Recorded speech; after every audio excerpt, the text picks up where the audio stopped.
The forest felt alive, its towering trees creaking and groaning as if they were whispering secrets to one another. The deeper I walked, the darker it became, the canopy swallowing the light. My breath fogged in the cold air, and a shiver ran down my spine, not from the chill, but from the feeling that I was being watched. I stopped when I saw him. Kieran stood at the edge of a clearing, his piercing eyes glowing faintly in the dim light. He didn't move, didn't speak, but his presence filled the air like a storm about to break. "What are you doing here?" His voice was low, rough, and carried an unspoken warning. Before I could answer, the ground beneath me shifted, roots coiling like snakes, and a searing pain burned through my wrist. I looked down to see an intricate mark etched into my skin, glowing faintly with the same light as his eyes. Kieran stepped closer, his expression dark. "You shouldn't have entered the forest. Now it won't let you go." Chapter 1. The Whispering Town. The tires of Mara Quinn's Jeep crunched over loose gravel as she pulled into Ironwood's single gas station. The GPS on her phone had declared the clinic was less than 5 minutes away, but she needed caffeine before braving another introduction to yet another new team. Ironwood, like the countless towns she had passed through as a travel nurse, had its charm, though charm might have been the wrong word. It was small, isolated, and had the sort of eerie stillness she'd come to expect from places this far removed from city life. The forests surrounding the town loomed dark and imposing, and their thick canopy of pines seemed to swallow the sunlight. Inside the gas station, the fluorescent lights flickered faintly, and the air smelled faintly of motor oil and overcooked hot dogs.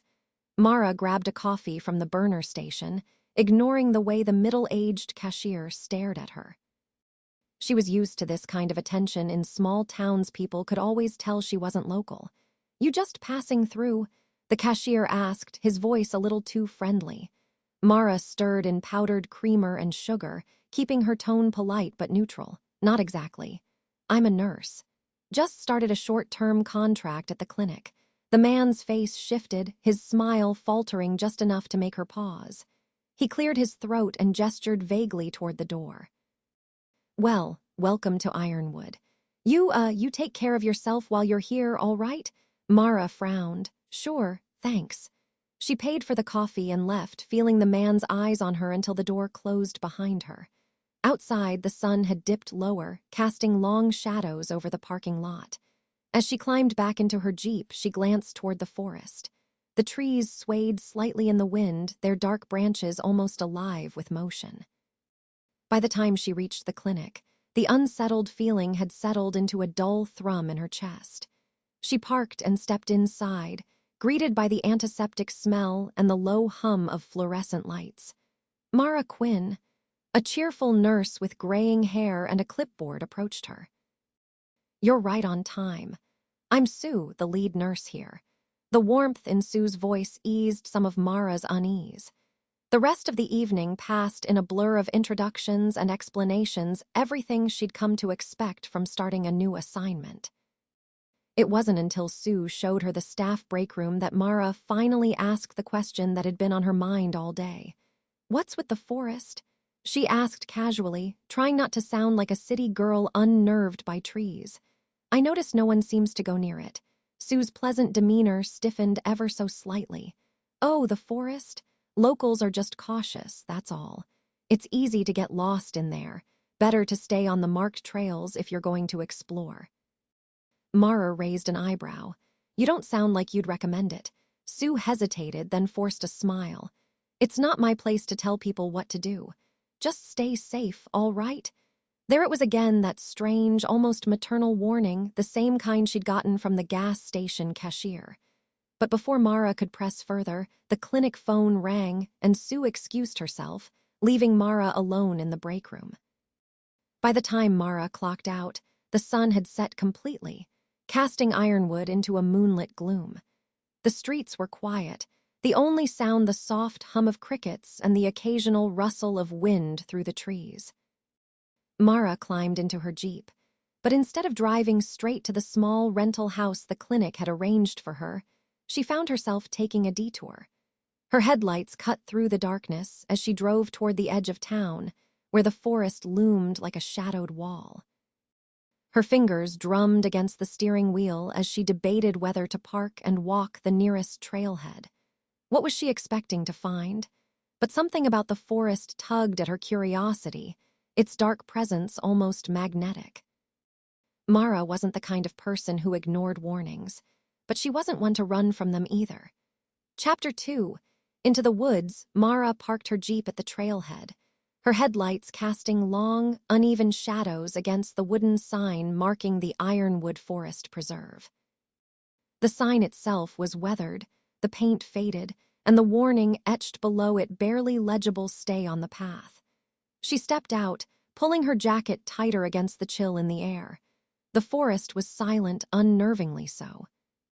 Even the crickets seemed to have abandoned this part of town. Mara hesitated, the warnings from Sue and the gas station cashier replaying in her mind. Still, she pressed on. The trail was easy to follow at first, the moonlight filtering through the branches above in scattered beams. The cool air carried the faint scent of pine and damp earth, a combination that should have been calming but instead set her nerves on edge. Her boots crunched softly against the dirt path, each step sounding louder than it should have. As she walked, Mara couldn't shake the sensation that she was being watched. Her eyes flicked to the shadows just off the trail, but there was nothing, just the trees, standing like silent sentinels.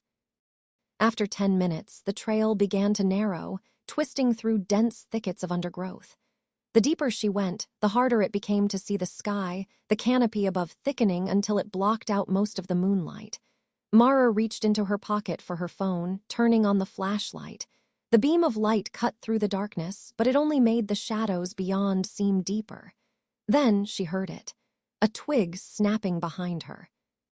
She spun around, the light from her phone shaking slightly as she scanned the trail. Nothing, just trees and silence. "Hello," she called, her voice sounding too loud, too fragile against the oppressive quiet. No response. Mara swallowed hard and turned back to the path, walking faster now.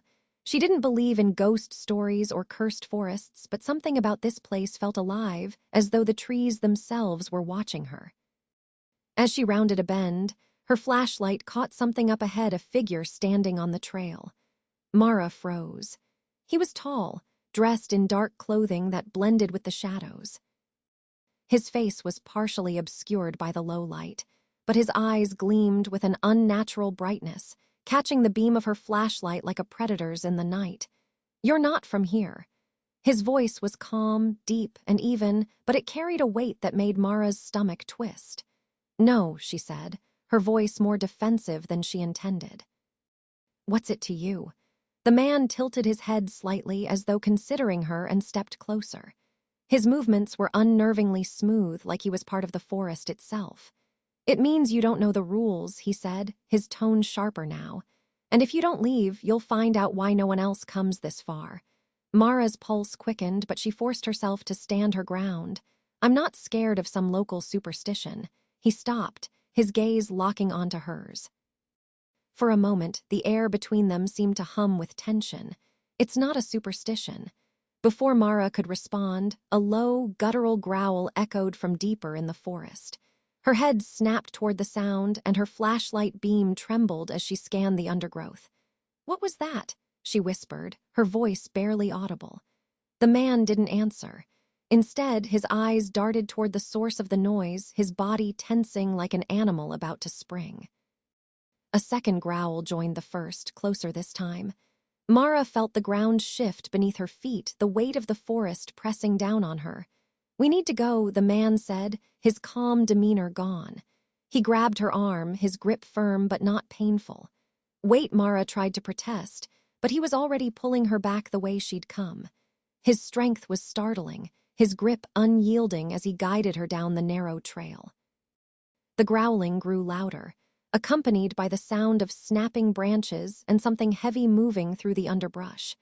Mara's breath came in shallow gasps as she struggled to keep up with the stranger's long strides. "What the hell is out there?" she demanded. "Something you don't want to meet," he replied, glancing over his shoulder. His eyes seemed to glow even brighter now, the light reflecting off them in a way that sent a shiver down her spine. They reached the trailhead just as the growls turned into a chorus of howls. The sound was otherworldly, echoing through the trees and vibrating in Mara's chest. She stumbled toward her jeep, fumbling for her keys. "Get in," the man ordered, his voice sharp. Mara didn't need to be told twice. She jumped into the driver's seat and slammed the door, locking it as he climbed into the passenger seat beside her. "What are you drive?" She hesitated, but the look in his eyes left no room for argument. She turned the key, and the engine roared to life.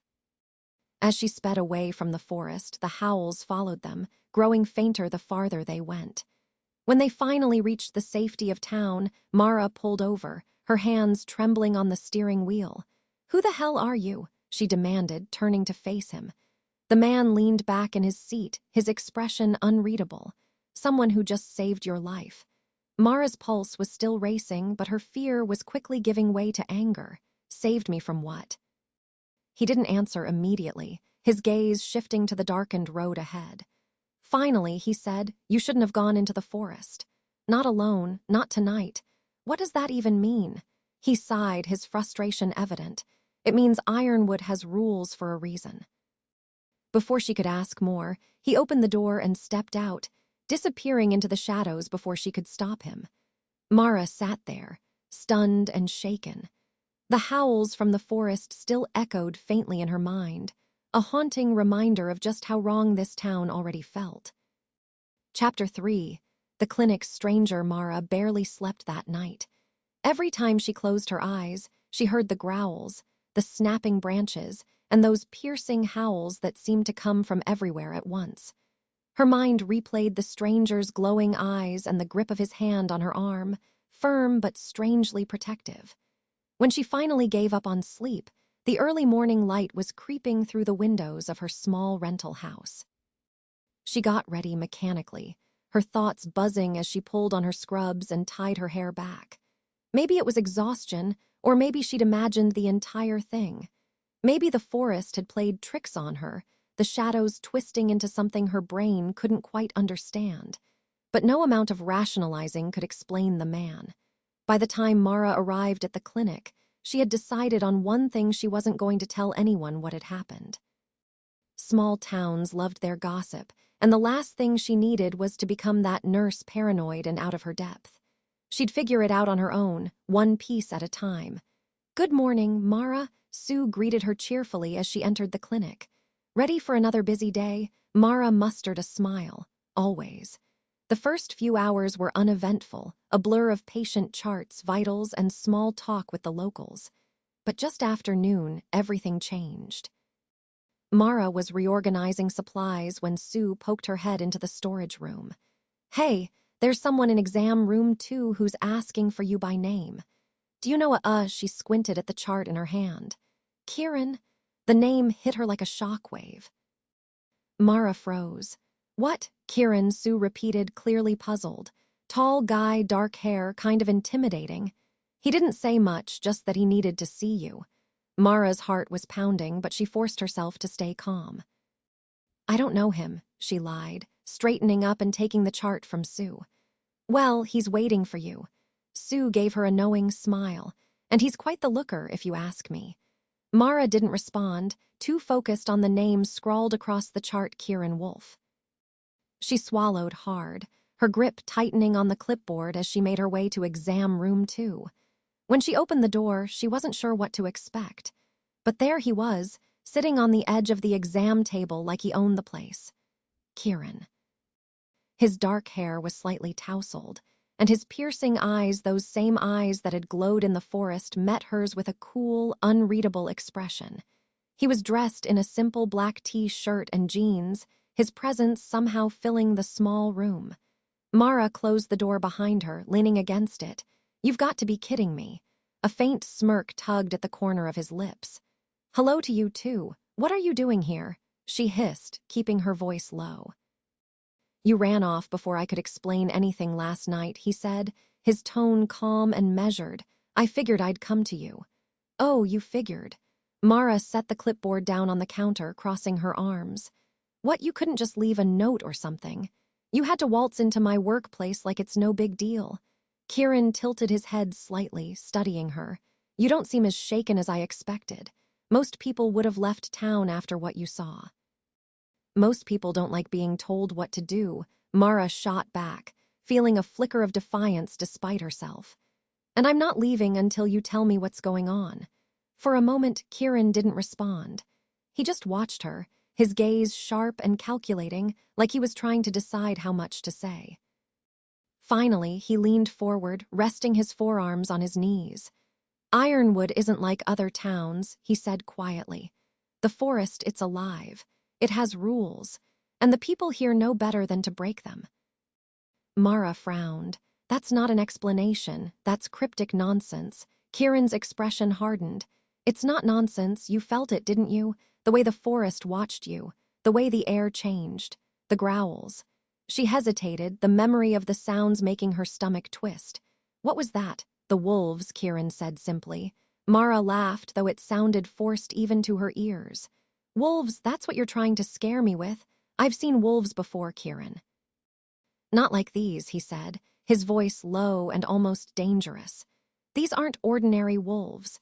They're part of the forest, bound to it in ways you can't imagine." Mara opened her mouth to respond, but before she could, the door to the exam room opened and Sue poked her head in. "Everything okay in here?" she asked, her cheerful tone laced with just a hint of curiosity. Mara forced a smile. "Yep, all good. I'll be done in a minute."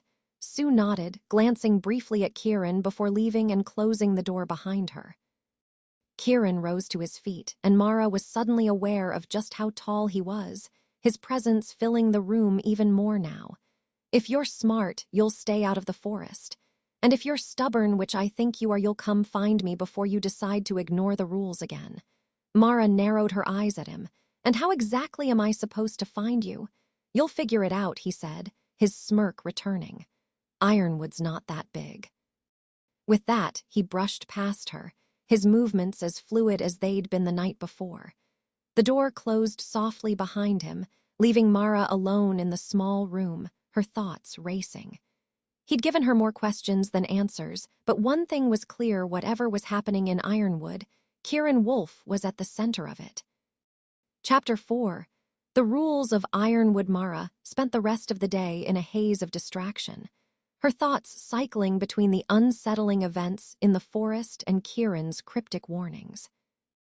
The locals who passed through the clinic only deepened her unease. They were friendly enough on the surface, but there was an underlying tension, a guardedness in their smiles and their voices. By the time she clocked out, the sun was already dipping behind the horizon, casting the town in a wash of gold and shadow.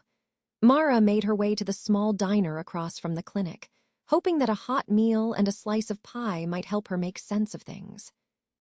The diner was as quaint as the rest of Ironwood, with red vinyl booths and a jukebox in the corner that looked like it hadn't been touched in decades. She slid into a booth near the window and ordered a coffee, grateful for the comforting hum of conversation around her. But as she sipped her coffee, she couldn't shake the feeling that someone was watching her. "You must be the new nurse," a voice said, pulling her from her thoughts. Mara looked up to see a woman standing by her table. She was about Mara's age, with curly dark hair and a kind smile. Her eyes, however, held a sharpness that suggested she didn't miss much. "That obvious?" Mara asked, forcing a smile. The woman shrugged, sliding into the seat across from her uninvited. "Small town. New faces stand out. I'm Mara," she offered, unsure of what else to say. "Lena," the woman replied. She leaned back, crossing her arms. "I saw you heading into the forest last night." Mara's stomach twisted. "You were watching me." "Not on purpose," Lena said, her tone casual but her gaze steady. "But you should know better. The forest isn't safe, especially at night. So I've been told," Mara muttered, her irritation bubbling to the surface. "Look, if you're here to give me another vague warning about the forest, save it. I'm getting a little tired of everyone in this town treating me like a clueless tourist." Lena raised an eyebrow, then leaned forward, lowering her voice. "You don't get it, do you? The forest isn't just dangerous, it's alive. And it doesn't like strangers. Mara frowned, the memory of the oppressive silence and the growls flashing in her mind. What do you mean, alive? Lena hesitated, glancing around the diner as though making sure no one was listening. The forest is connected to this town. It's been that way for generations. There are rules we follow to keep the balance, and breaking them has consequences. Mara stared at her, trying to decide whether Lena was serious or if this was just another layer of the town's bizarre folklore. What kind of rules? Stay on the paths. Never go into the forest after dark. And if you hear the wolves, you run the other way. Lena's voice was steady, but her expression betrayed a flicker of fear. Mara leaned back in her seat, crossing her arms. And what happens if you break those rules? Lena looked away, her jaw tightening. You don't want to find out. Before Mara could press further, the bell above the diner door jingled, and her stomach sank as Kieran walked in. He scanned the room briefly before his gaze landed on her. Lena noticed him too, and her entire demeanor shifted. She stiffened, her eyes narrowing as she muttered under her breath, "Of course he's here." Kieran didn't hesitate, striding across the diner and stopping at their booth. "Lena," he said, his tone cool but pointed. "Didn't expect to see you here." "I could say the same about you," Lena shot back, her voice tense. Mara looked between them, sensing an undercurrent of hostility that she didn't understand. "You two know each other." Kieran ignored her question, his attention focused entirely on Lena. "Why don't you let me handle this?" Lena's jaw clenched. "Handle it? Is that what you call this?" She stood abruptly, fixing Mara with a pointed look. "You should leave this town, Mara. The longer you stay, the harder it'll be to get out." With that, she walked away, leaving Mara alone with Kieran. He slid into the seat Lena had vacated, his presence immediately filling the space. "What was that about?" Mara asked, glaring at him. "Lena likes to meddle," Kieran said, his voice even. "She thinks she's helping, but she doesn't understand the full picture." "And you do." Kieran leaned forward, resting his forearms on the table. "I told you last night Ironwood has rules for a reason. If you want to stay safe, you'll follow them." Mara scoffed, the frustration she'd been bottling up all day spilling over. "You keep saying that, but no one will tell me why. What's so special about this forest? What aren't you telling me?" Kieran's jaw tightened, and for a moment she thought he might actually answer her. But instead, he leaned back, his expression unreadable. "Some things you have to see for yourself." Mara slammed her coffee mug down, glaring at him. "I already did, remember? I saw the wolves, I heard the growls, and I almost got trampled running back to my car. If you think I'm just going to sit here and ignore whatever's going on, you've got the wrong person." Kieran's eyes darkened, his calm exterior cracking just enough to reveal a flash of something raw and dangerous. "If you keep poking at this, you're going to get hurt." Mara's breath caught, but she refused to back down. "Maybe I'd rather take the risk than live in ignorance." They stared at each other for a long moment, the tension between them crackling like electricity. Finally, Kieran exhaled, running a hand through his hair. "Fine," he said, his voice low. "You want answers? Meet me at the forest trailhead tomorrow night. But don't say I didn't warn you."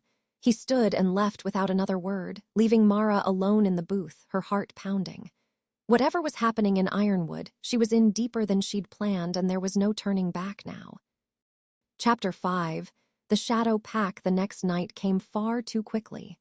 Mara spent most of the day at the clinic in a haze, unable to focus on anything except Kieran's ominous invitation. Every time she thought about the way his eyes had darkened, or the tension in his voice when he warned her, her stomach flipped. She wasn't sure if she was more curious or terrified. By the time her shift ended, the town was already settling into its evening rhythm. The streets were quiet, the storefronts dim, and the air carried the faint smell of pine and wood smoke. Mara drove to the trailhead in silence, the hum of her Jeep's engine the only sound breaking the stillness. She parked and sat for a moment, gripping the steering wheel as her pulse thrummed in her ears. The forest loomed ahead, dark and impenetrable, its edges blurred by the deepening twilight. Mara exhaled sharply. "You're just meeting him," she muttered to herself. "Answers. That's all you're here for." But the memory of the growls and the primal fear they'd stirred in her lingered, making her hesitate. The sound of a car door slamming startled her, and she whipped her head around to see Kieran standing a few feet away. He must have parked nearby without her noticing. "You're early," he said, his tone neutral as he approached. "So are you," Mara shot back, climbing out of her Jeep and shutting the door with more force than necessary. Kieran smirked faintly, but the humor didn't reach his eyes. "You didn't have to come." "Yes, I did." Mara crossed her arms, meeting his gaze. "You're not exactly subtle, Kieran. You want me to stay out of the forest, but you keep dragging me back here. So what is it? What's so important that you couldn't just explain it at the diner?" He tilted his head slightly, studying her as if trying to decide how much to say. "You wouldn't have believed me if I told you." "Try me," she challenged. For a moment he said nothing, his gaze drifting toward the forest. Then he turned back to her, his expression unreadable. "Follow me." Mara hesitated but nodded, falling into step behind him as he led her into the woods. The path was narrow, winding through dense trees that seemed to lean closer with every step. The moonlight barely pierced the canopy, and the air grew colder the deeper they went. The silence between them was heavy, broken only by the crunch of their footsteps on the dirt trail. Mara's nerves prickled as the familiar unease of the forest returned, the sensation that the trees were watching her. Finally, Kieran stopped in a small clearing. The ground here was littered with pine needles, and the air smelled of damp earth. "We're far enough," he said, his voice low. Mara frowned. "Far enough for what?" "For you to see." She opened her mouth to respond, but before she could, a low growl rumbled through the air. Mara froze, her heart leaping into her throat as the sound sent a shiver down her spine. "Kieran, stay calm," he said, his voice steady but firm. The growl came again, louder this time, and the shadows at the edge of the clearing began to shift. Mara's flashlight beam trembled as she scanned the tree line, her breath catching when she saw them. Eyes, dozens of them, glowing faintly in the darkness, reflecting the moonlight like embers. The wolves emerged one by one, their massive forms materializing from the shadows. They were larger than any wolves Mara had ever seen, their thick coats gleaming black and gray in the dim light. Her body screamed at her to run, but her legs wouldn't move. She gripped Kieran's arm instinctively, her nails digging into his skin. "What are they?" she whispered, her voice barely audible. "The shadow pack," Kieran replied, his tone even. "They're bound to this forest and to me." Mara tore her gaze away from the wolves, staring at him in disbelief. "Bound to you? What does that even mean?" Kieran's expression darkened, and for the first time she saw a flicker of something vulnerable beneath his calm exterior. "It means I'm not entirely human." Before she could process his words, one of the wolves stepped forward, a massive creature with piercing golden eyes. It lowered its head, baring its teeth in a low, guttural snarl that sent Mara's heart racing. "Enough," Kieran said sharply, his voice carrying an authority that made the wolf pause. It backed away slowly, its growl fading into a low rumble. Mara's grip on his arm tightened. "You control them." "Not control," Kieran said, his gaze still on the pack. "They're not pets, they're family." "Family," Mara echoed, her voice trembling. "This is insane. Wolves don't do this." "They don't," she gestured vaguely at the pack, which was now circling the clearing, their movements fluid and unnervingly synchronized. "They're not normal wolves," Kieran said. "They're part of the forest, and so am I."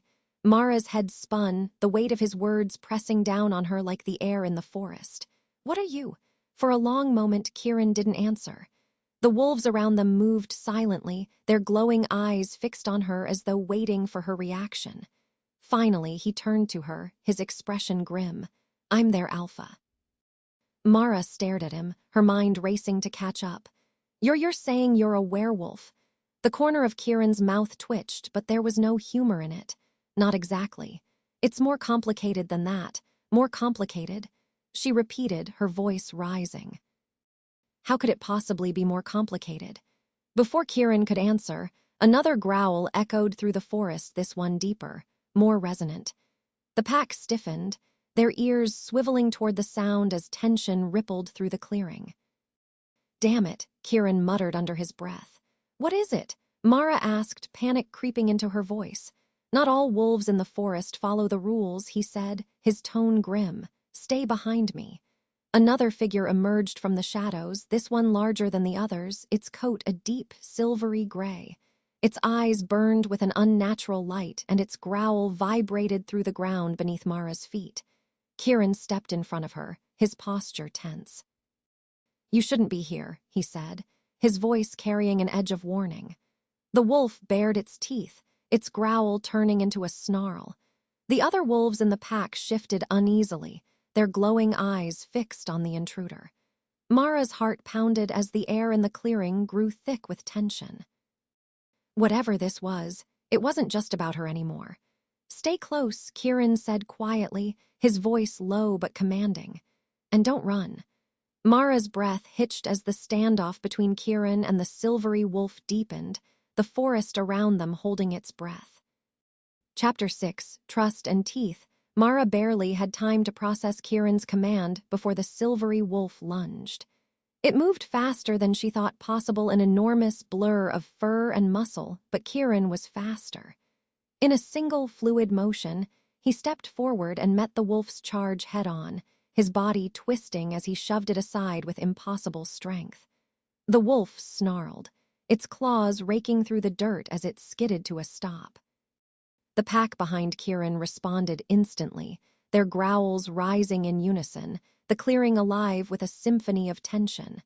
The silvery wolf crouched low, its glowing eyes locked on Kieran as it prepared to strike again. Kieran, Mara whispered, her voice trembling. What is happening? He didn't answer. His focus was entirely on the wolf, his body coiled like a spring. For the first time, Mara noticed the subtle shift in him. His posture wasn't just defensive, it was predatory. The silvery wolf lunged again, but this time Kieran moved with an otherworldly grace. He sidestepped the attack and struck, his hand slamming against the wolf's side with a force that made Mara flinch.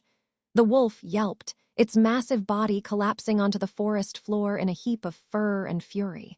Kieran's voice cut through the chaos, low and commanding. Leave. Now.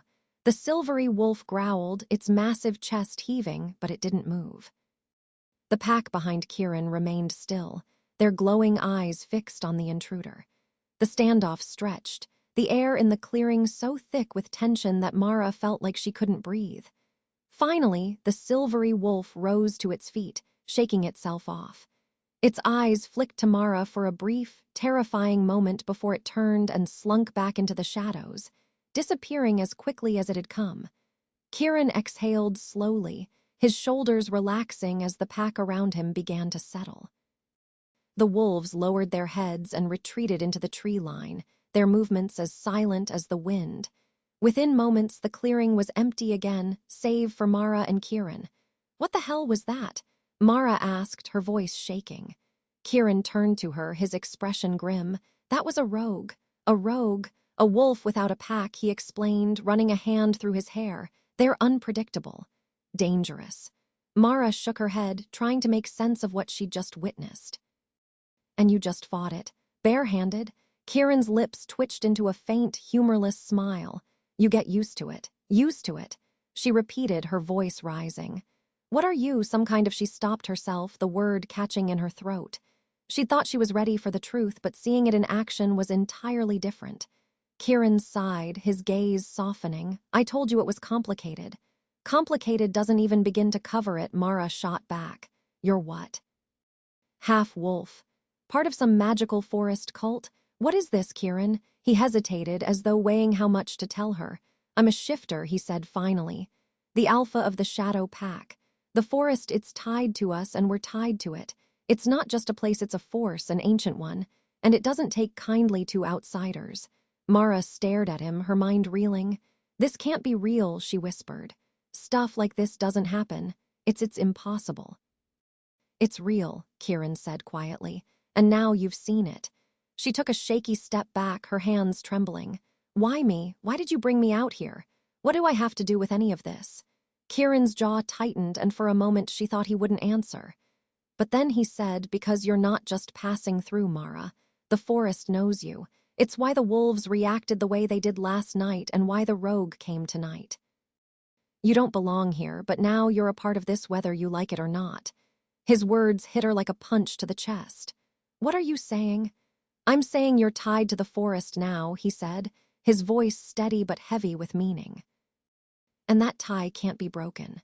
Mara stared at him, her breath catching as the weight of his words sank in.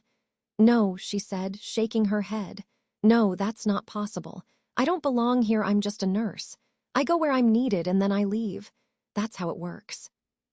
Kieran took a step closer, his eyes searching hers. Not this time. The intensity in his gaze made her heart race, and she took another step back, her pulse pounding in her ears.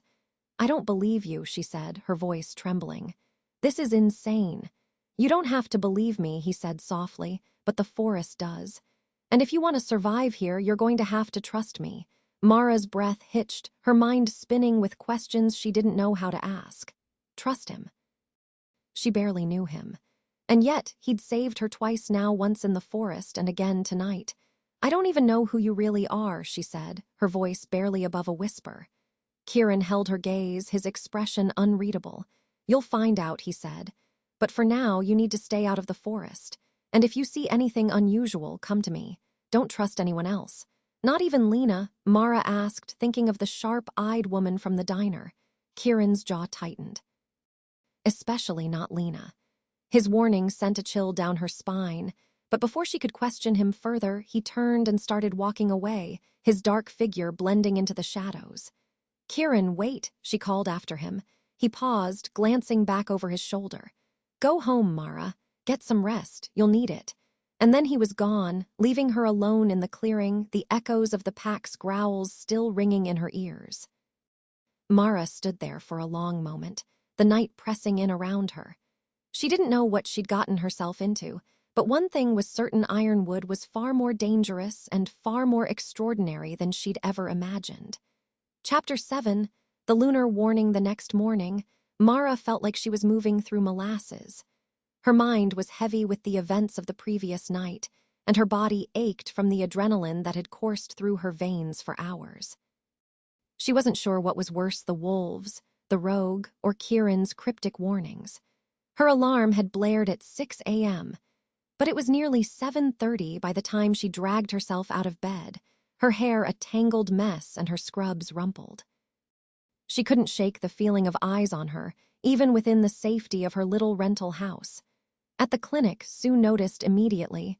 You look like you got hit by a truck, Sue said with a laugh, sliding a cup of coffee toward her. Rough night. You could say that, Mara muttered, taking a grateful sip. Let me guess, Sue teased. One of the locals invited you to a bonfire and you stayed out too late. Happens all the time to newbies. Mara forced a smile, unwilling to admit she'd spent her night being cornered by wolves and learning that her bossy, brooding rescuer might not even be human. The morning was mercifully quiet, allowing her to focus on mundane tasks like reorganizing medical supplies and updating patient charts. For a few hours, it was almost easy to pretend her life was normal. But just after lunch, a familiar name appeared on the schedule: Lena West. Mara froze. Lena hadn't been scheduled for an appointment yesterday, and the tension between her and Kieran at the diner still lingered in Mara's mind. She braced herself as Lena entered the clinic, her sharp eyes scanning the room before landing on Mara. Hey, Doc, Lena said with a wry smile as she sat down on the exam table. Miss me already? I'm not a doctor, Mara replied, pulling her stool closer and flipping open Lena's chart. What brings you in today? Lena's smile faded, replaced by a rare seriousness. Headaches. They've been bad the last few days. And the dreams are back. Mara frowned, glancing at Lena's chart. It was sparse, but one note from a previous nurse caught her eye: recurring headaches linked to full moon cycles. Patient reports vivid nightmares but refuses further evaluation. Are they worse than usual? Mara asked, glancing up at her. Lena hesitated. Yeah, and they're not just dreams anymore. They feel real. Mara set the chart aside, her curiosity outweighing her caution. What do you mean, real? Lena's gaze darted toward the window, her expression guarded. I wake up and it's like I can still hear them. The howls, the growls. Sometimes I even see things, shadows, eyes in the dark. It's like they're following me even after I wake up. A chill ran down Mara's spine. Have you gone to the forest recently? Lena's eyes snapped back to hers, sharp and accusing. Why would you ask that? I just thought maybe stay out of the forest, Mara, Lena interrupted, her voice low and urgent. I'm serious. Whatever Kieran told you, don't trust him. He's not what he seems. Mara's stomach twisted. What do you mean? Lena shook her head, sliding off the exam table. I shouldn't have said anything. Lena, forget it, Lena said, grabbing her bag. Thanks for the checkup, Doc. And just like that, she was gone, leaving Mara with more questions than answers. That evening, Mara decided to take a walk to clear her head. The town was quiet, the streets empty save for a few flickering porch lights. She wandered toward the forest's edge, drawn to the dense shadows despite everything she'd been told. She wasn't sure how long she'd been walking when the air changed. It grew colder, heavier, like the forest itself was holding its breath. Mara stopped, her chest tightening as a strange stillness settled over the trees. Then she heard a low, mournful howl that sent shivers down her spine.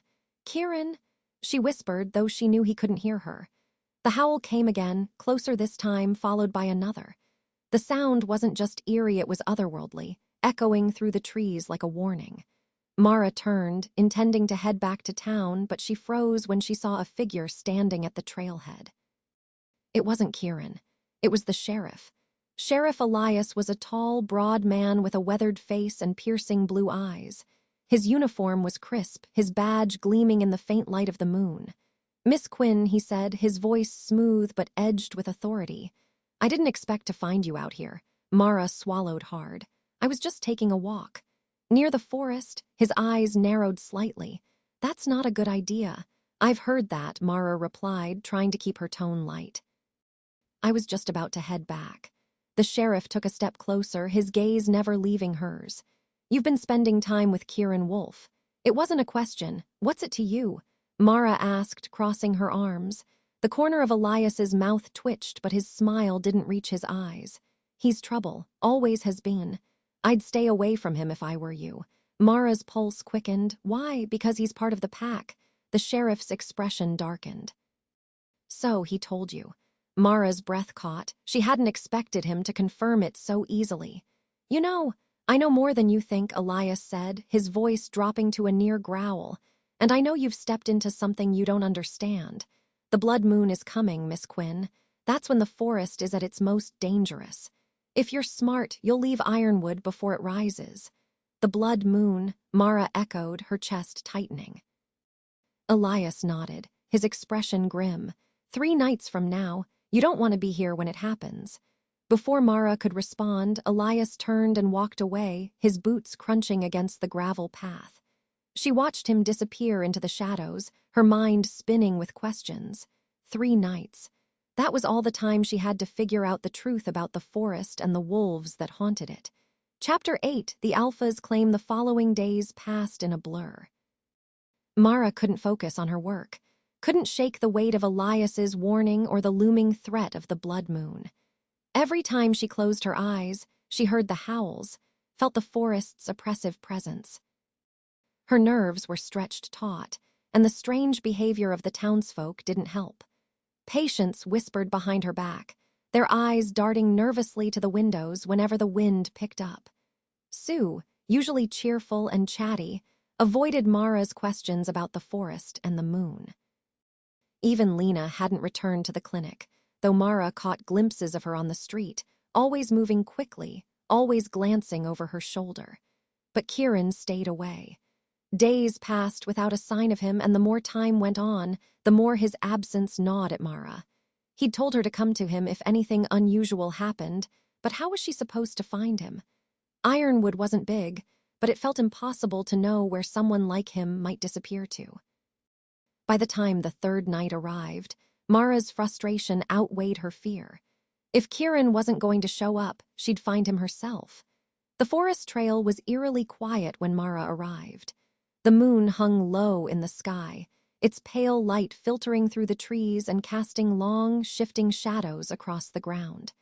The trailhead was marked with the same weathered sign, the faded warning etched into the wood like a challenge, "Stay on the path." Mara stepped onto the trail, her breath visible in the cold night air. She'd walked this path before, but tonight it felt different, more alive, more watchful. The wind rustled through the trees, carrying with it faint whispers that sounded like her name. She pressed on, gripping the flashlight tightly in her hand. Every crunch of her boots on the dirt seemed too loud, every shadow too dark. The forest felt heavier tonight, its presence pressing down on her like a physical weight. Mara. The sound of her name made her spin, her flashlight beam cutting through the darkness. Kieran stepped out from the shadows, his expression grim, his dark clothing blending seamlessly with the night. "You shouldn't be here," he said, his voice sharp. Mara's fear turned to anger. "You don't get to decide that. You disappear for days and now you're lecturing me." "I told you to stay out of the forest," he said, stepping closer.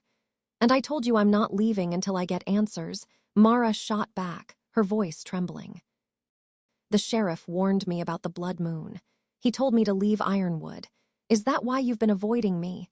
Because you think I'm just going to run?" Kieran's jaw tightened, but he didn't respond.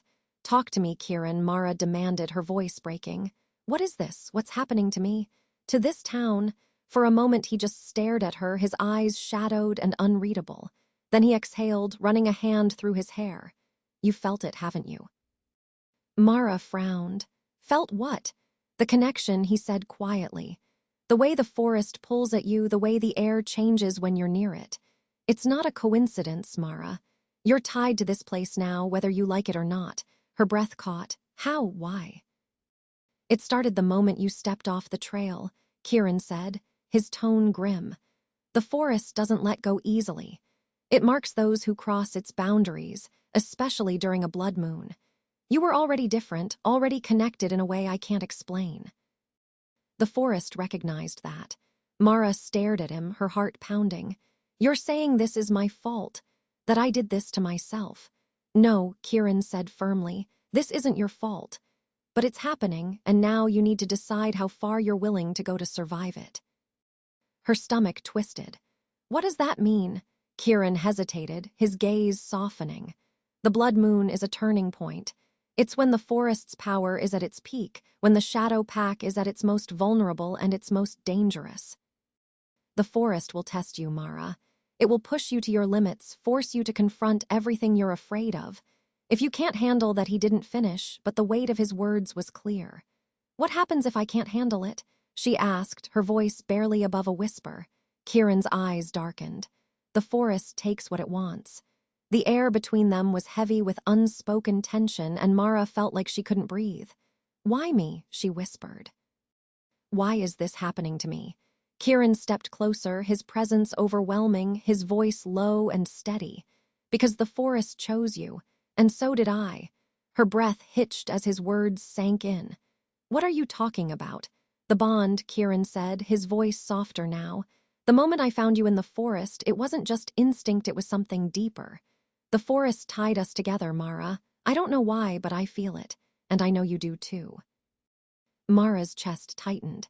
She thought back to the night they'd first met, the way his voice had resonated in her bones, the way his touch had grounded her in the chaos. She thought of the way her pulse quickened whenever he was near, the way her body seemed to respond to him without her permission. "I don't," she started, but her voice faltered.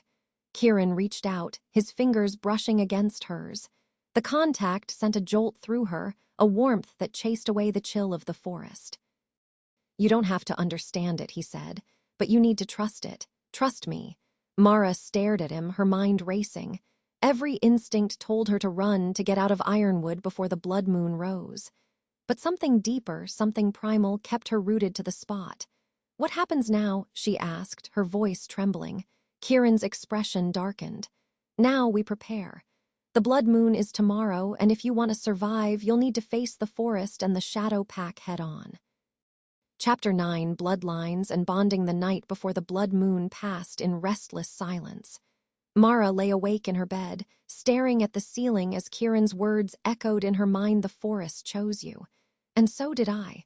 What did that even mean? She barely knew him, yet something about him felt inevitable, like he was the axis around which iron would, and now her life revolved. When dawn finally broke, it brought little comfort. The day was gray and oppressive, the air thick with a strange energy that made the hairs on the back of Mara's neck stand on end. The streets were eerily quiet as she drove to the clinic, her mind racing with questions she still didn't have answers to. The clinic was half empty when she arrived. Sue was gone running errands, according to the receptionist, and the usual stream of patients was reduced to a trickle. Mara spent most of the day pacing, jumping at every sound, every shadow that moved outside the window. By the time her shift ended, the sky was already darkening, the first hints of the blood moon rising over the horizon. Mara didn't bother going home. Instead, she drove straight to the forest. Kieran was waiting for her at the trailhead, his tall figure silhouetted against the fading light. He looked sharper tonight, more dangerous somehow, his presence radiating an intensity that made Mara's chest tighten. "You came," he said, his voice low. "You didn't leave me much of a choice," Mara replied, crossing her arms. "You said I needed to face this, so here I am." "What's the plan?" Kieran's lips twitched into a faint smile, but there was no humor in it. "The plan is survival." "Great," Mara muttered. "Very specific." He ignored her sarcasm, gesturing for her to follow him. They walked in silence, the trail winding deeper into the forest as the shadows grew longer. The air felt alive tonight, humming with an energy that made Mara's skin prickle. "Tell me about the blood moon," she said finally, breaking the silence. Kieran glanced at her, his expression unreadable. "It's the forest's reckoning, a time when its power is at its peak, when the bonds it creates are tested. The pack feels it too, it pulls at us, pushes us to the edge." "The edge of what?" "Control," he said quietly. "The blood moon amplifies everything, our instincts, our emotions, our other sides. It's why the forest is dangerous tonight." "The pack will be on edge, and the rogues," he trailed off, his jaw tightening. Mara didn't need him to finish. She remembered the silvery wolf from before, the way it had looked at her like she was prey. "So what happens to me?" she asked, her voice trembling slightly. "You said the forest marked me. What does that mean?" Kieran stopped walking, turning to face her. The moonlight filtered through the trees, casting his face in sharp relief. "It means the forest sees you as one of its own," he said. "But it doesn't trust you yet. Tonight it will test you. And if you fail," he didn't finish, but the weight of his words settled over her like a shroud. "What kind of test?" she asked, her voice barely above a whisper. Kieran hesitated, his eyes searching hers. "It'll push you to your limits, show you your worst fears, your deepest truths. The forest doesn't just test your strength, it tests your soul." Mara's stomach churned. "And if I pass, then you'll survive," he said simply. "And you'll belong to the forest, to the pack, to me." Her breath caught at his last words. "What does that mean?" "Belong to you." Kieran's gaze softened, a flicker of vulnerability breaking through his stoic exterior. "The bond between us, it's not just the forest's doing. It's something deeper. A connection I've never felt with anyone else. I don't fully understand it, but I know it's real. And I know it ties you to me as much as it ties me to you." Mara stared at him, her mind racing. She wanted to argue, to tell him he was wrong, but the truth was undeniable. She had felt it, the pull, the unexplainable sense of rightness when he was near. "What happens if I don't want this bond?" she asked, her voice trembling. Kieran's expression darkened. "You don't have a choice. Neither of us does. The forest has already decided." Anger flared in her chest. "That's not fair. You can't just tell me I'm stuck here, that my life doesn't belong to me anymore." "I'm not happy about it either," Kieran snapped, his voice rising. "You think I wanted this, to be tied to someone I barely know? But the forest doesn't care what we want. It only cares about what it needs." The raw honesty in his voice stunned her into silence. For a moment they just stood there, the tension between them crackling like static. Finally, Kieran exhaled, running a hand through his hair. "Look, I know this isn't what you wanted." but it's happening and we have to deal with it. Together. Mara swallowed hard, her emotions warring inside her. Fear, anger, confusion, and something else. Something that felt dangerously close to longing. Fine, she said finally, her voice barely audible. What do I have to do? Kieran's eyes softened and he stepped closer, his presence grounding her in the chaos. Stay by my side. No matter what happens tonight, don't run. Don't fight the forest. And don't fight me. Mara nodded, her heart pounding. Okay. Good, he said, his voice firm, because the moon is rising and the forest is waking up. As the first rays of the blood moon broke through the trees, the air around them shifted. The forest came alive with whispers, the shadows deepening as a low, mournful howl echoed in the distance. Mara's chest tightened, her pulse quickening. Whatever was coming, it was too late to turn back now. Chapter 10. Unbreakable chains, the blood moon hung low in the sky, casting an eerie crimson glow over the forest.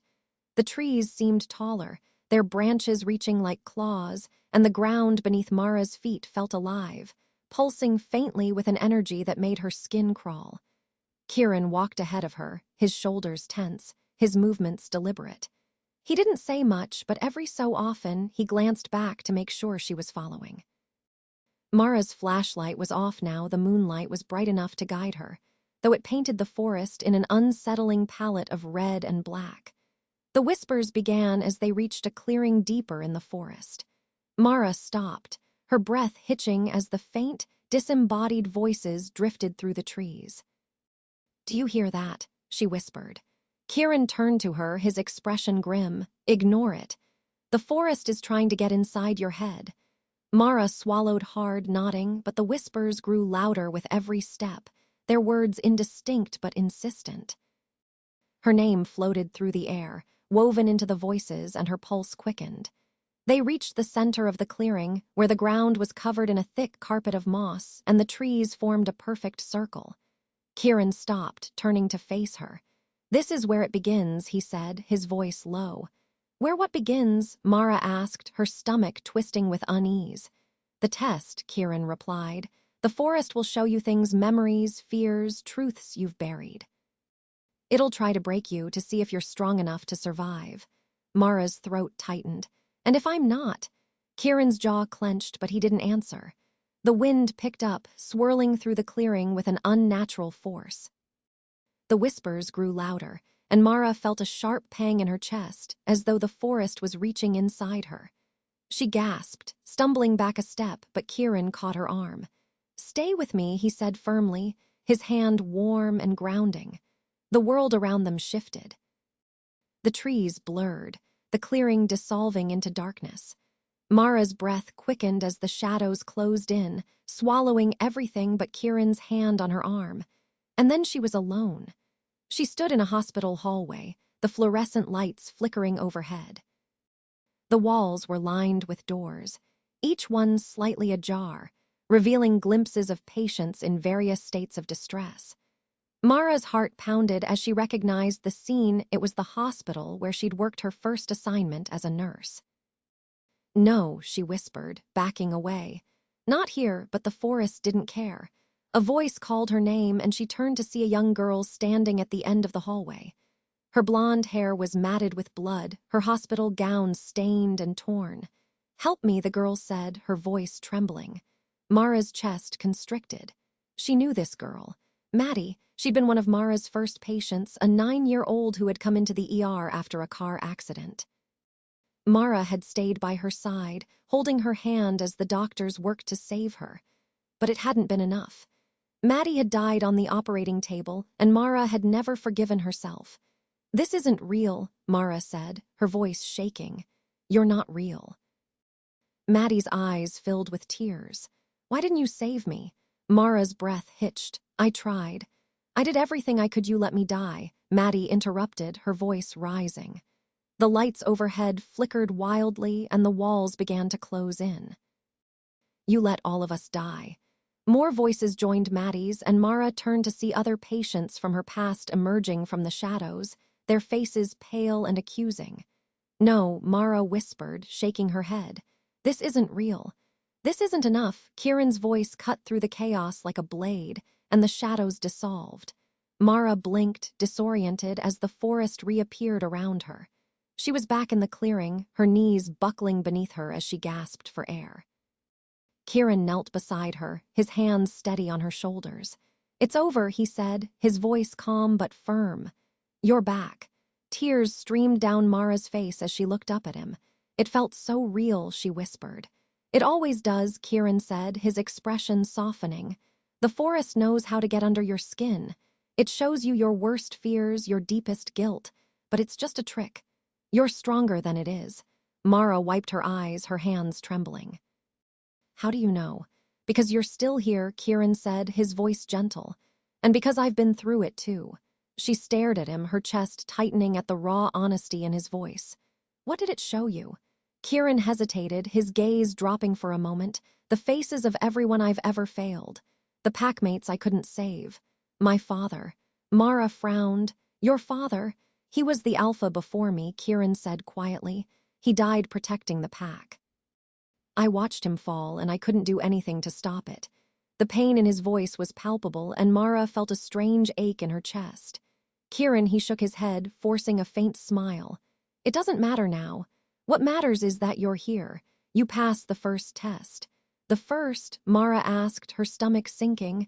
Kieran's expression darkened. "The forest isn't done with you yet. The bond it's forming, it's not just with the forest. It's with the pack and with me." Her breath caught. "What does that mean?" "It means the forest is tying you to us," he said. "It's binding you to the shadow pack and to me as its alpha. The bond is unbreakable, Mara. Once it's complete, you'll be one of us." Mara stared at him, her mind racing. She'd wanted answers, but this wasn't what she'd expected.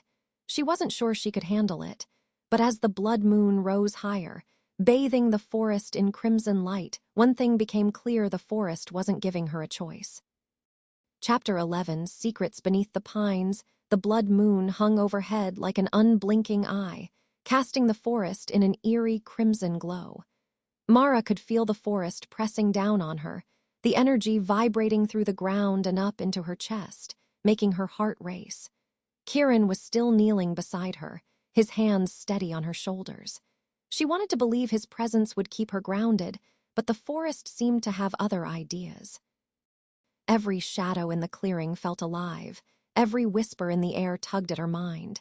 "Kieran," she said, her voice shaking. "If this is just the beginning, what happens next?" He glanced up at the moon, his expression grim.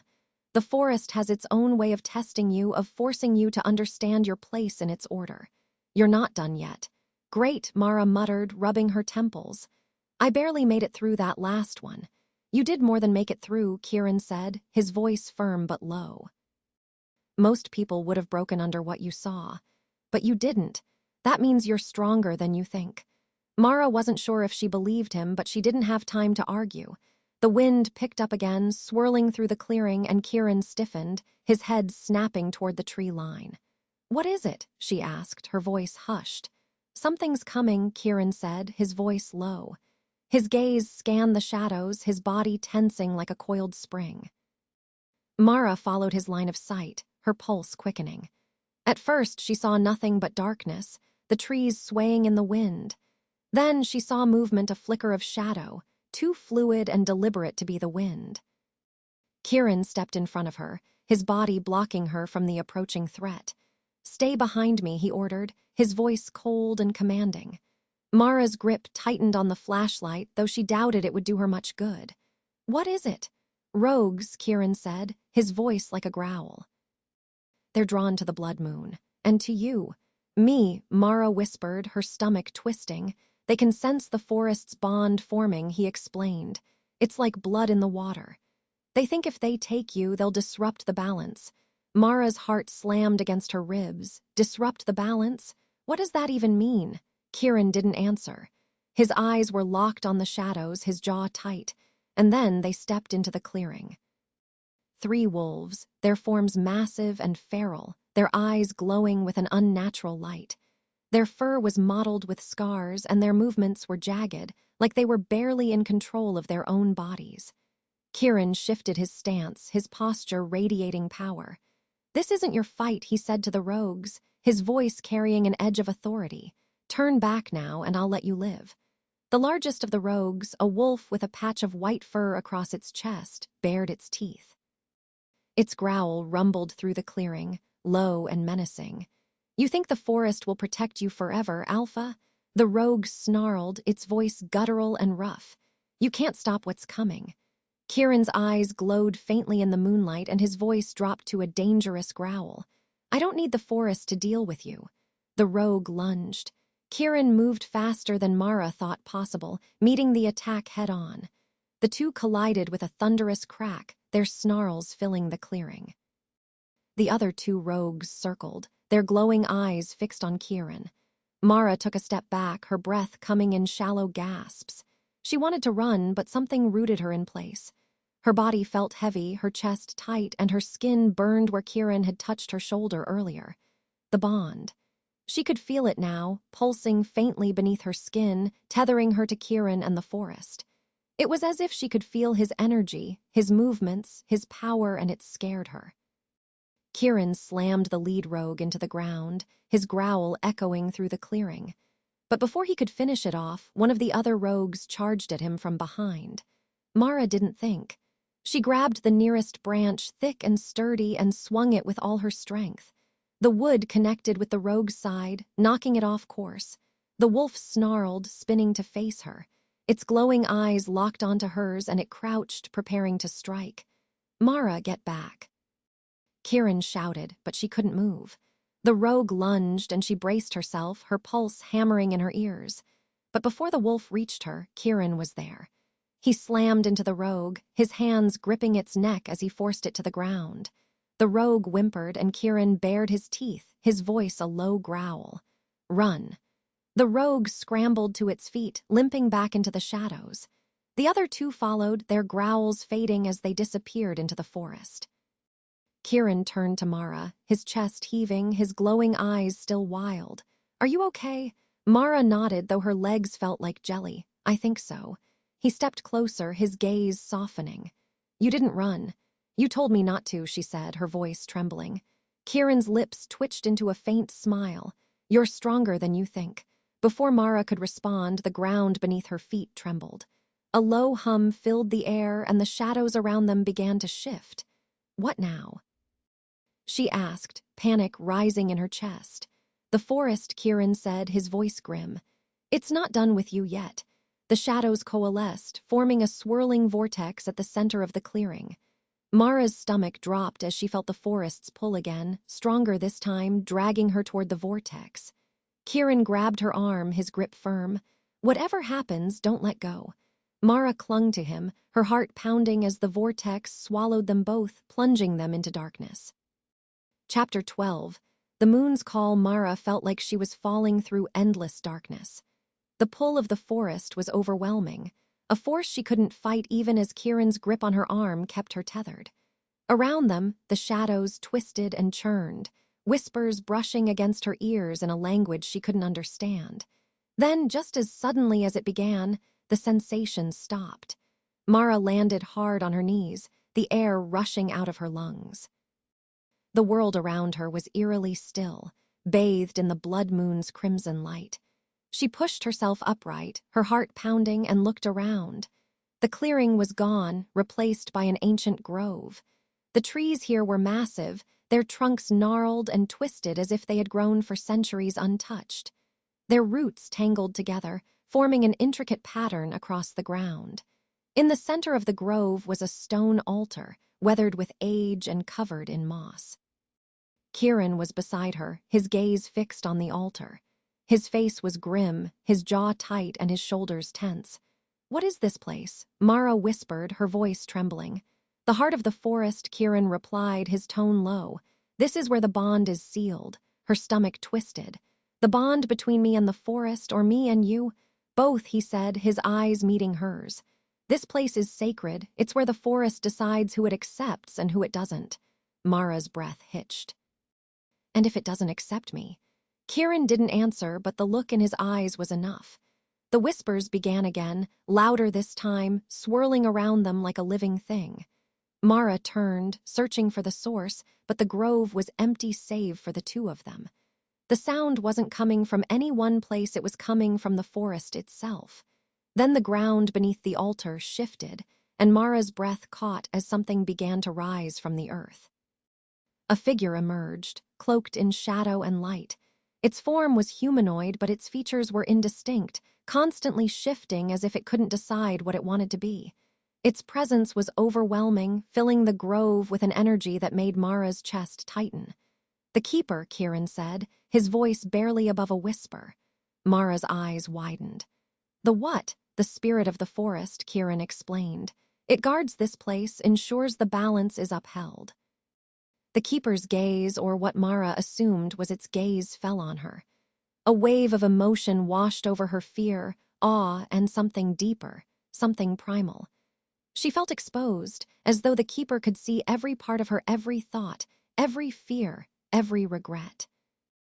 "You are not of this place," the keeper said, its voice resonating in her mind rather than her ears. It wasn't accusatory, but there was no warmth in it either.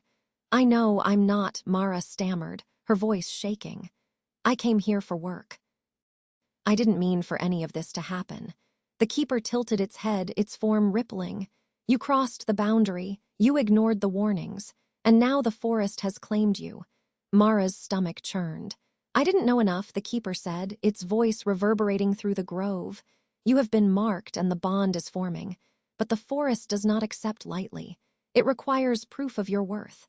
Mara glanced at Kieran, panic rising in her chest. "What do I have to do?" Kieran's expression was grim. "You have to face the test." The keeper extended a shadowed hand toward her, and the ground beneath her feet shifted again. Mara stumbled, gasping as the forest around her dissolved into darkness.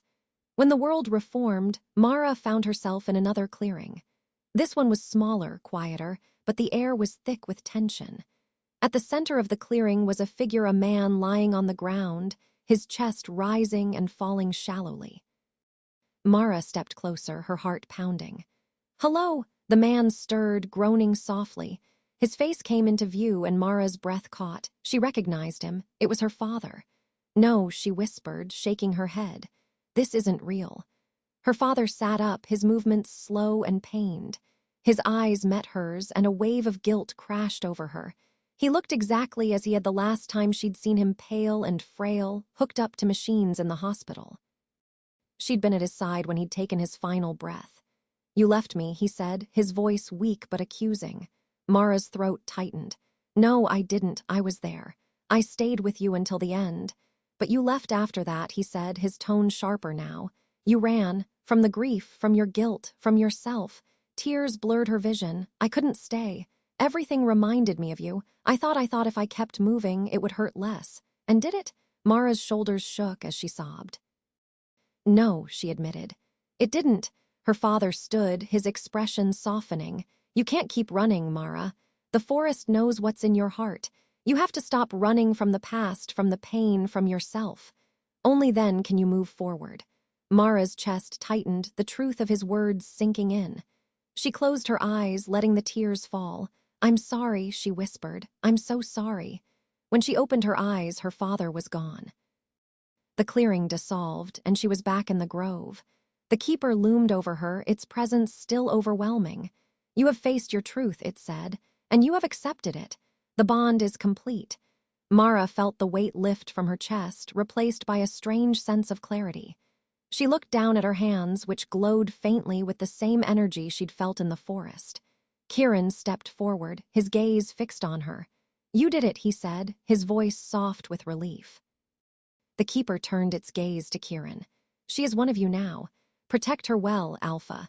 With that, the keeper dissolved into light, leaving the grove bathed in the blood moon's glow. Mara turned to Kieran, her chest still heaving. "What happens now?"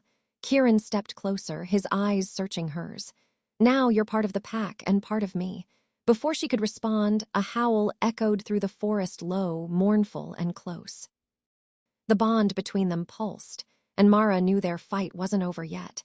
The blood moon was far from finished with them. Chapter 13, Betrayal in the Dark. The keeper's presence faded, and the grove was plunged into an uneasy silence. The crimson glow of the blood moon bathed the forest in its haunting light, casting long, shifting shadows across the ground.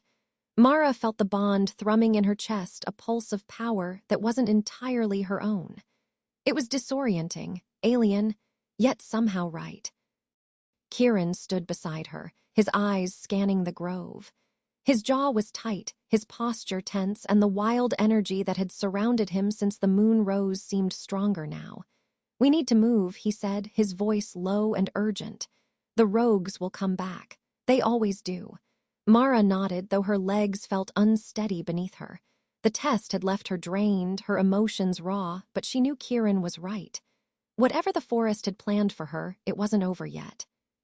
"Where are we going?" she asked, her voice barely above a whisper. Kieran's gaze flicked to the shadows. "There's a safe house deeper in the forest. The pack knows to gather there during a blood moon. We'll be safer with them." Mara hesitated. "The pack, you mean?" "Yes," Kieran said, cutting her off. "You're one of us now, and the pack protects its own." She wasn't sure how she felt about being called one of them, but there wasn't time to dwell on it. Kieran was already moving, his steps silent despite the undergrowth, and Mara forced herself to follow. The forest grew darker as they pressed on, the trees closing in around them. The whispers were quieter now, but the tension in the air was heavier, more suffocating. Mara could feel the forest watching her, testing her resolve even now.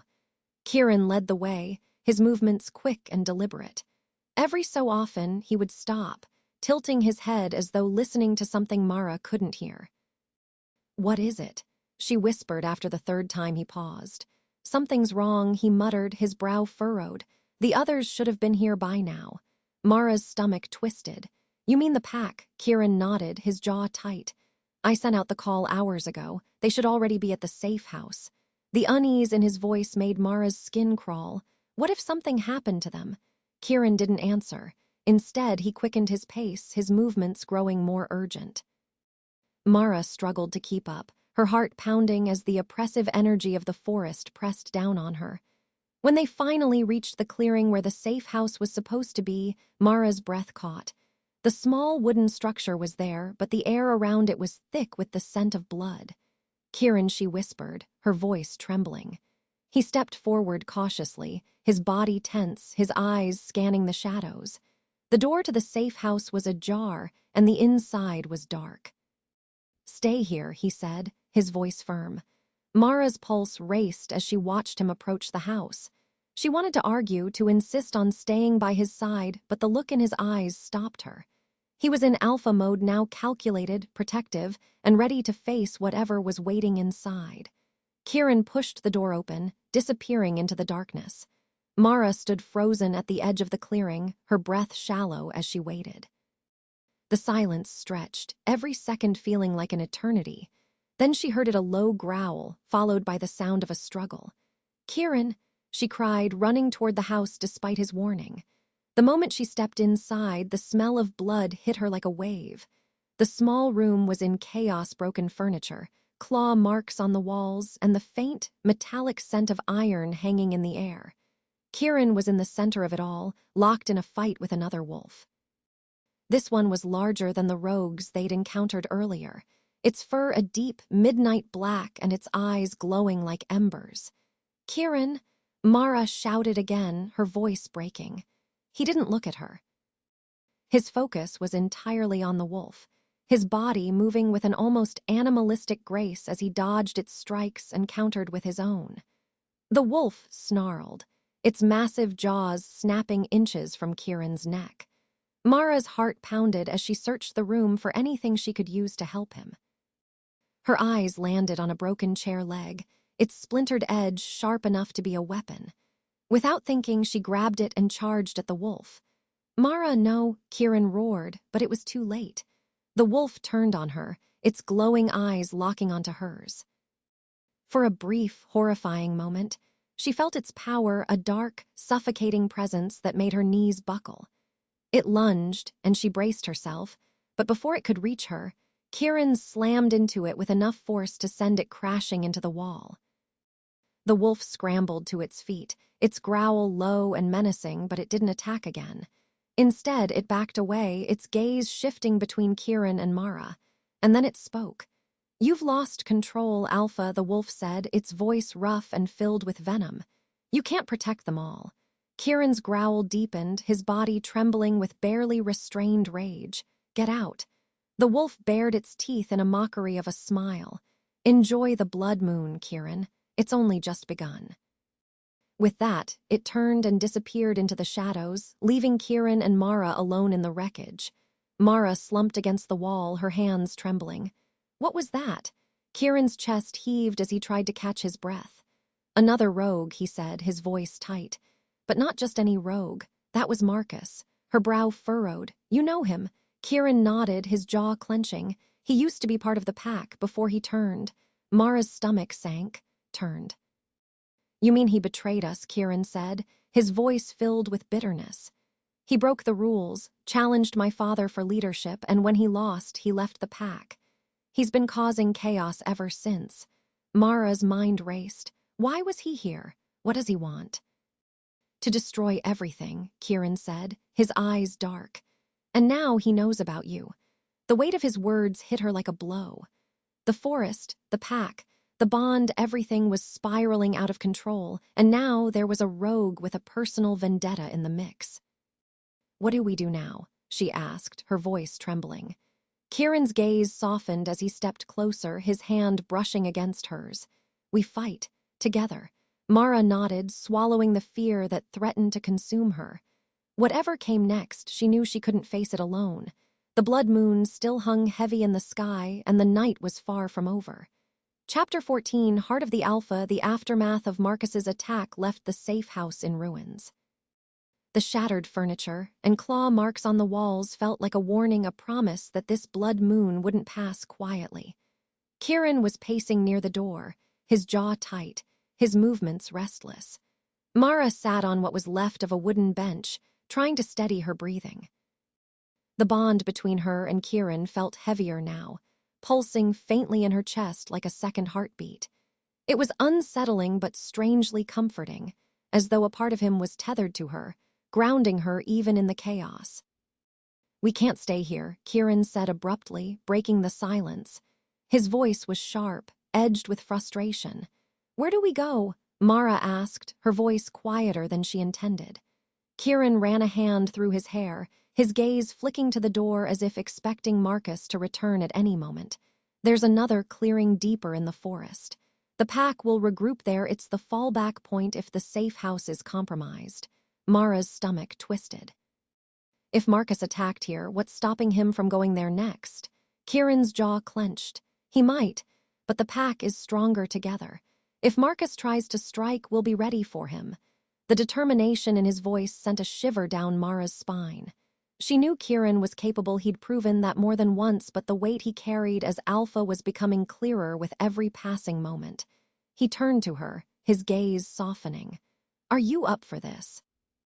"Once we leave, there's no turning back. The pack will sense the bond, they'll know what's happening between us." Mara's breath hitched. "What is happening between us?" Kieran hesitated, his eyes searching hers. "The bond ties us together. It's not just the forests doing it, something deeper. It's like two threads woven into the same fabric. We're connected, Mara, in a way that can't be undone." His words sent her mind spinning. She wanted to argue, to push back against the inevitability of it all, but the truth was undeniable. She felt the bond to an unspoken connection that defied logic. "What happens if the pack doesn't accept me?" she asked, her voice trembling. "They will," Kieran said firmly. "They'll have to. You're part of this now, whether they like it or not." Mara nodded, swallowing the lump in her throat. "Okay, let's go." The journey to the fallback clearing was tense. The forest seemed darker now, the shadows deeper, the whispers more insistent. Mara stayed close to Kieran, her senses on high alert. Every snap of a twig, every rustle of leaves sent her pulse racing. Kieran's movements were deliberate, his steps silent as he led the way. He stopped occasionally, tilting his head as though listening to something Mara couldn't hear. "What is it?" she whispered after the third time he paused. "Marcus is still out there," Kieran said, his voice low. "He's watching. Waiting." Mara's chest tightened. Do you think he'll attack again? Kieran glanced at her, his expression grim. He won't stop until he gets what he wants. And right now, that's you. The weight of his words settled over her like a stone. She wanted to ask why she was so important, why Marcus cared about the bond, but before she could, the clearing came into view. A half-dozen figures stood in the moonlight, their postures tense. Mara's heart skipped a beat as she realized they weren't human. They were wolves, their forms massive and powerful, their glowing eyes fixed on her and Kieran as they approached. As they stepped into the clearing, the wolves began to shift. Fur receded, limbs elongated, and within moments, 6 people stood before them. Their clothes were tattered, their expressions wary, but their presence radiated strength. Kieran, one of them said, a tall woman with short, dark hair. Her voice was calm but carried an edge of authority. "You're late." Marcus happened, Kieran replied, his tone sharp. He attacked the safe house. "Mara and I barely got out." The woman's gaze flicked to Mara, her eyes narrowing. So it's true. The forest chose her. Mara felt the weight of their stares, her chest tightening.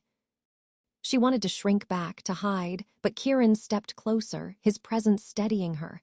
"She's one of us now," Kieran said firmly. "The bond is forming. The forest has already accepted her." Another pack member, a younger man with sandy hair, scoffed. "She's human. How is she supposed to help us?" "She's more than human," Kieran snapped, his voice carrying the weight of his authority. "The forest doesn't make mistakes." The sandy-haired man opened his mouth to argue, but the woman raised a hand, silencing him. She stepped forward, her eyes locking onto Mara's.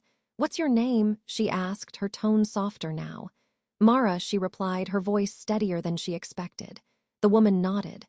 "I'm Rowan, Beta of the Shadow Pack." "If Kieran trusts you, that's enough for me." The tension in the clearing eased slightly, though the other pack members still looked wary.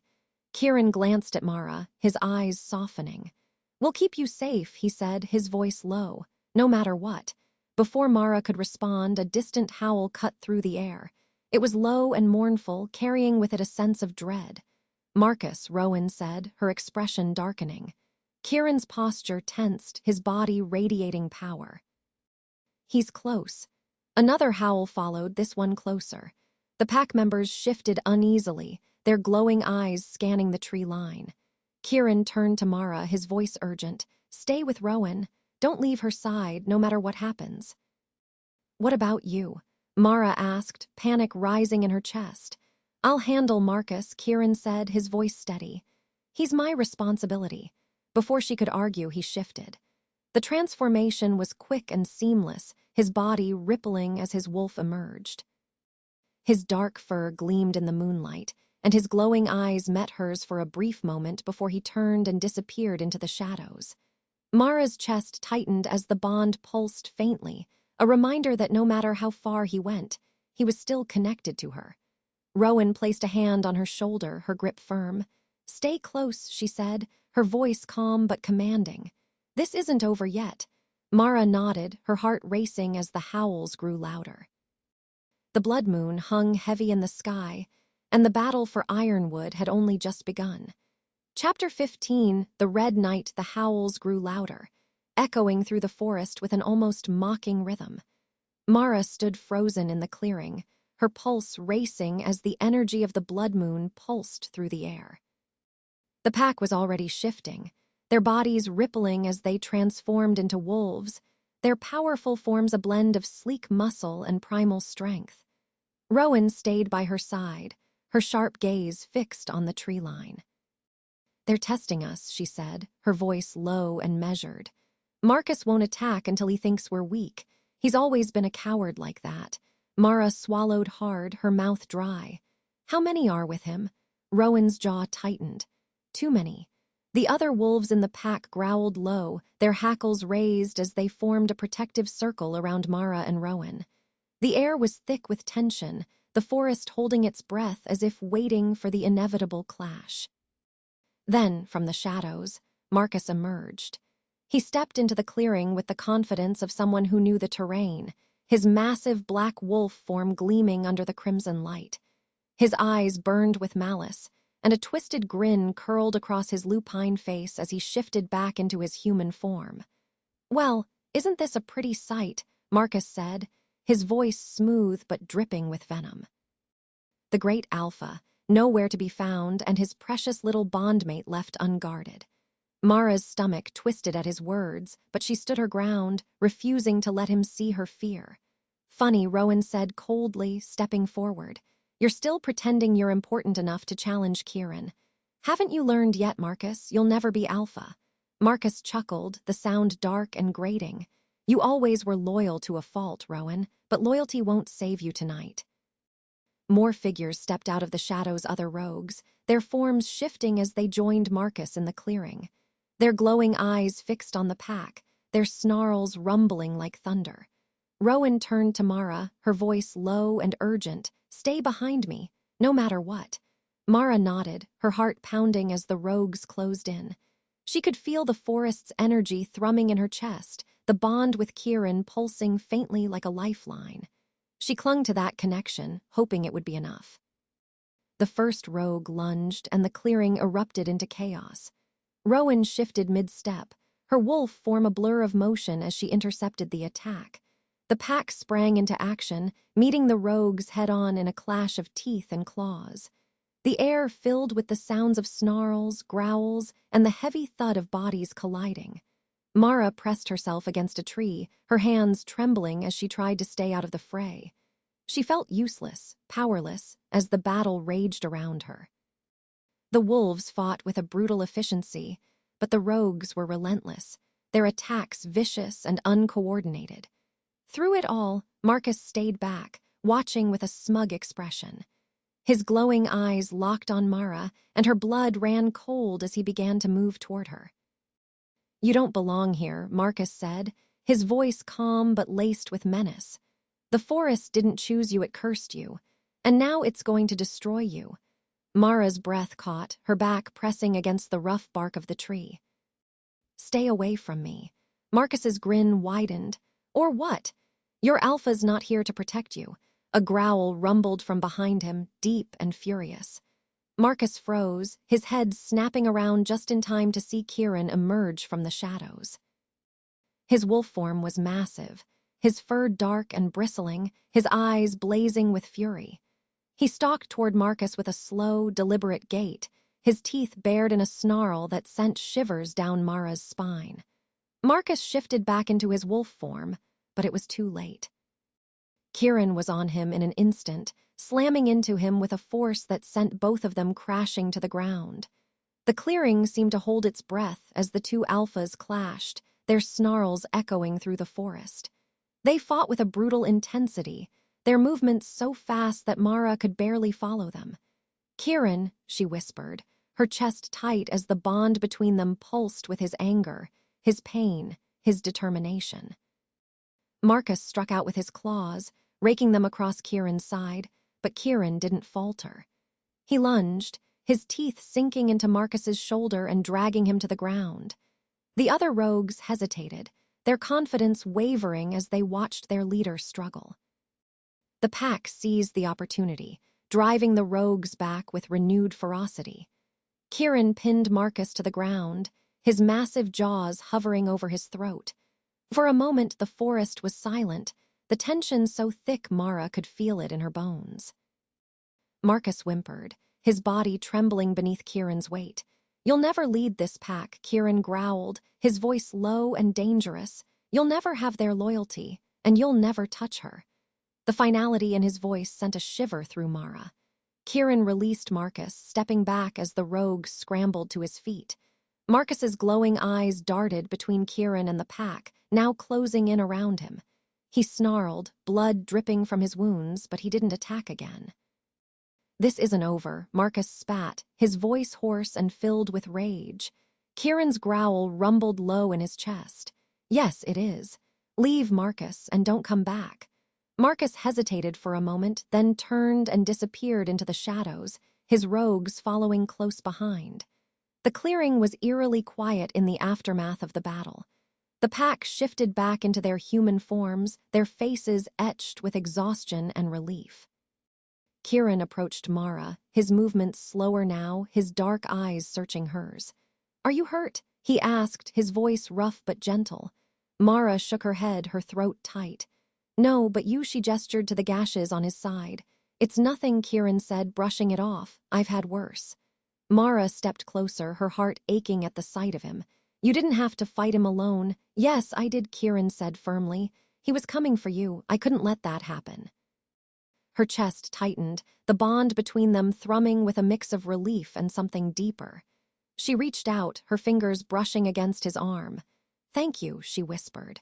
Kieran's gaze softened, his hand covering hers. "I'll always protect you, Mara, no matter what." As the blood moon began to dip below the horizon, the forest seemed to exhale, its oppressive energy lifting. But Mara knew this wasn't the end. Marcus would return, and when he did, they'd have to be ready. Chapter 16, the pack's descent. The blood moon had set, but the echoes of its power still lingered in the forest. The pack had regrouped in the clearing, their wounds tended, their exhaustion palpable. Despite the quiet victory, the tension in the air was impossible to ignore. Marcus's retreat wasn't a surrender, it was a promise of more to come. Mara sat on a fallen log at the edge of the clearing, her hands wrapped around a tin cup of lukewarm tea one of the pack members had offered her. Her fingers trembled, the adrenaline from the night still coursing through her veins. She could feel the weight of the pack's gazes on her, their wariness, their curiosity. Kieran was nearby, his voice low as he spoke with Rowan and a few others. The quiet authority in his tone was unmistakable, even as he gave orders to fortify the clearing and prepare for the possibility of another attack. Mara's gaze drifted to him, her chest tightening.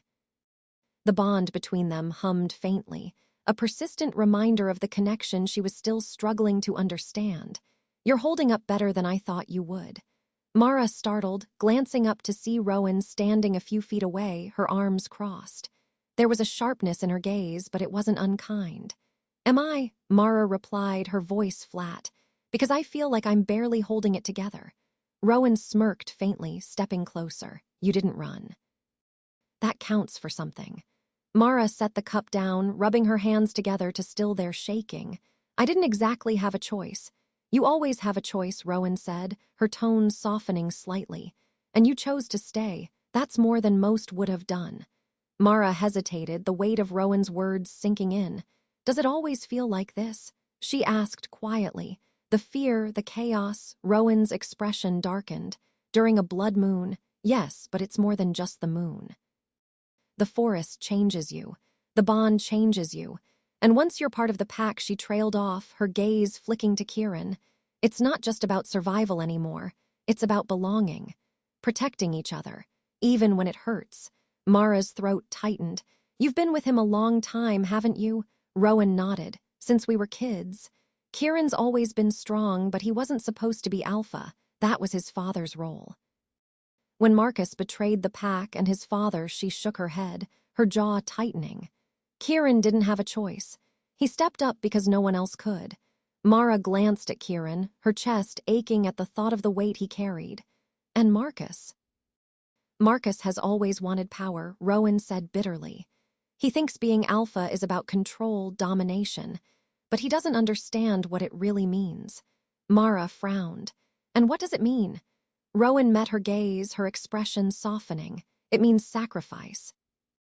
It means putting the pack first, no matter what it costs you. And for Kieran, it's cost him a lot." Before Mara could respond, Kieran approached, his presence commanding even as exhaustion etched lines into his face. "Rowan," he said, his tone firm, "I need you to take Mara back to the edge of the forest.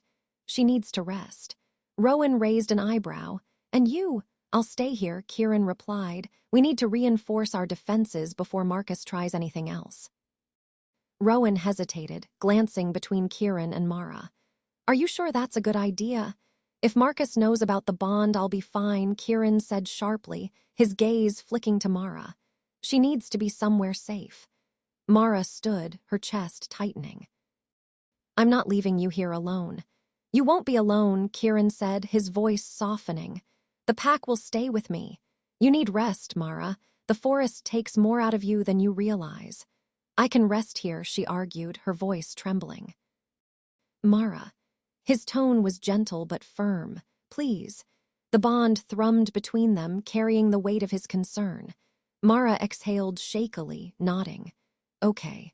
Rowan gestured for her to follow, and Mara cast one last glance at Kieran before stepping away.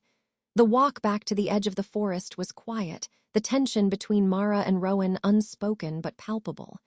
Mara's thoughts churned with everything that had happened: the bond, Marcus's attack, the weight Kieran carried as alpha.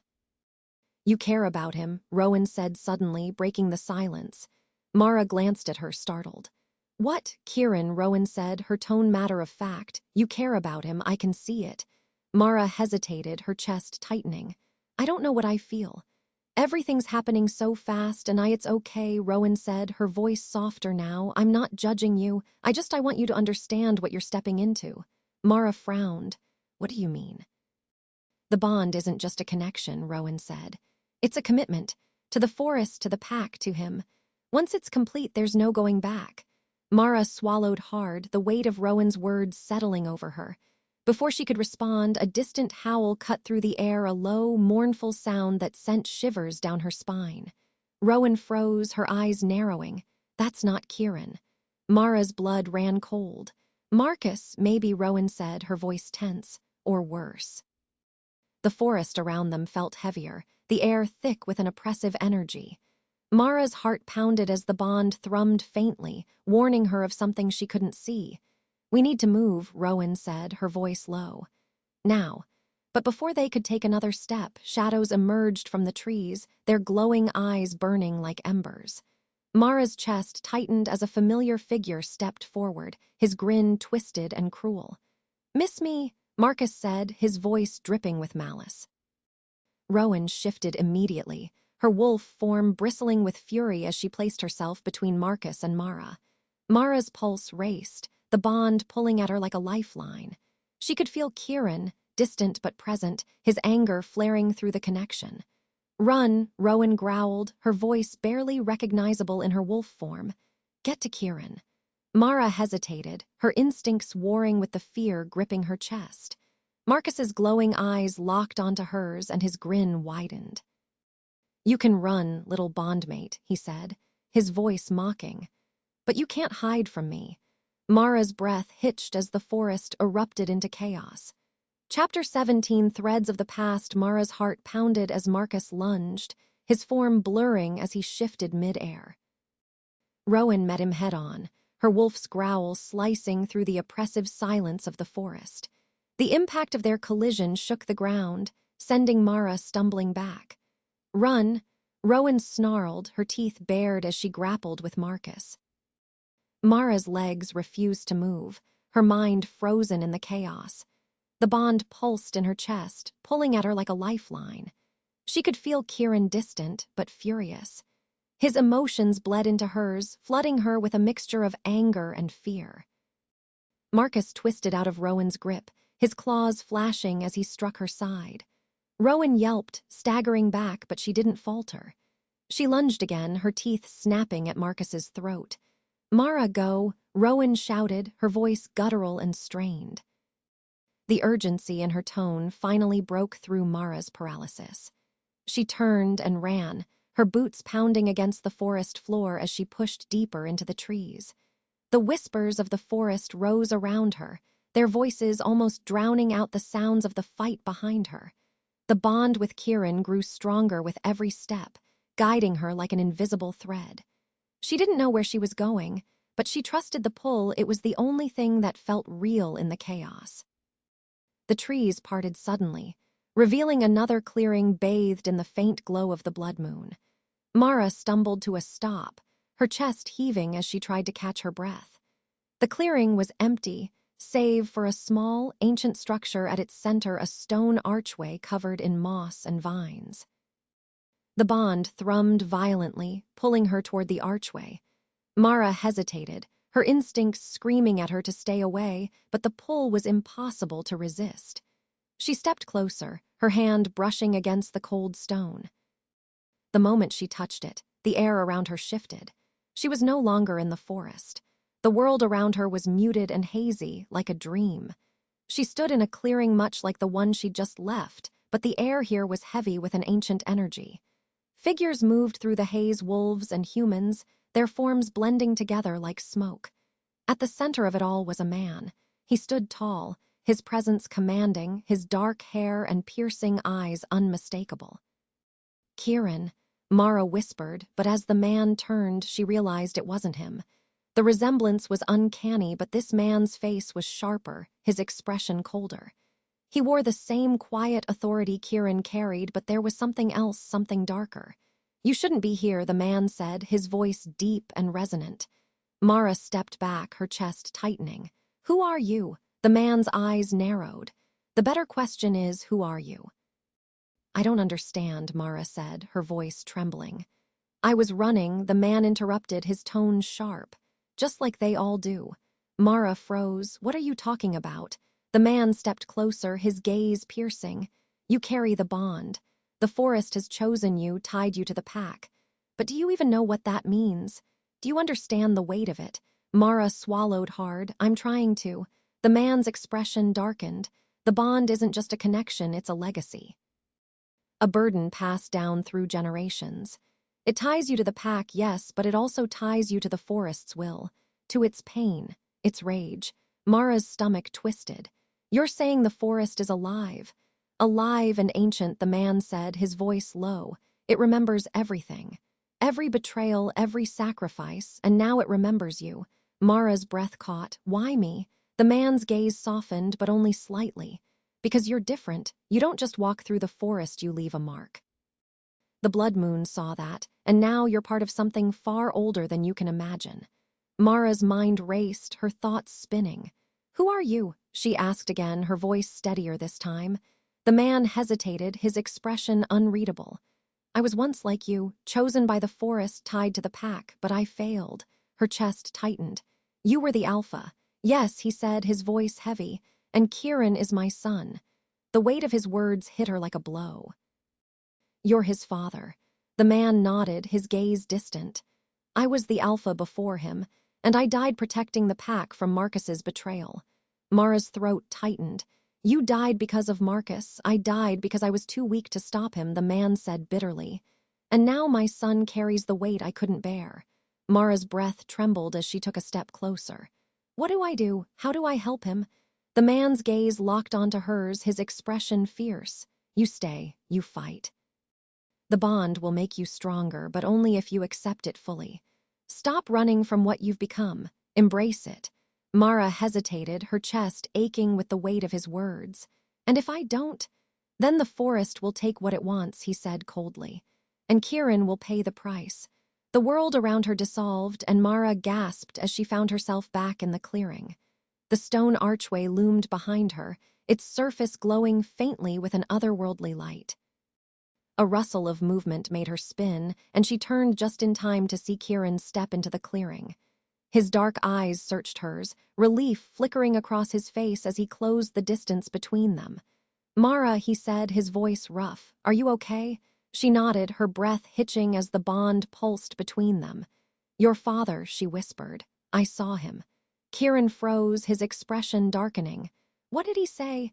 "He said the bond is more than a connection. It's a legacy." "And if I don't accept it," her voice faltered, but she forced herself to continue. "He said you'd pay the price."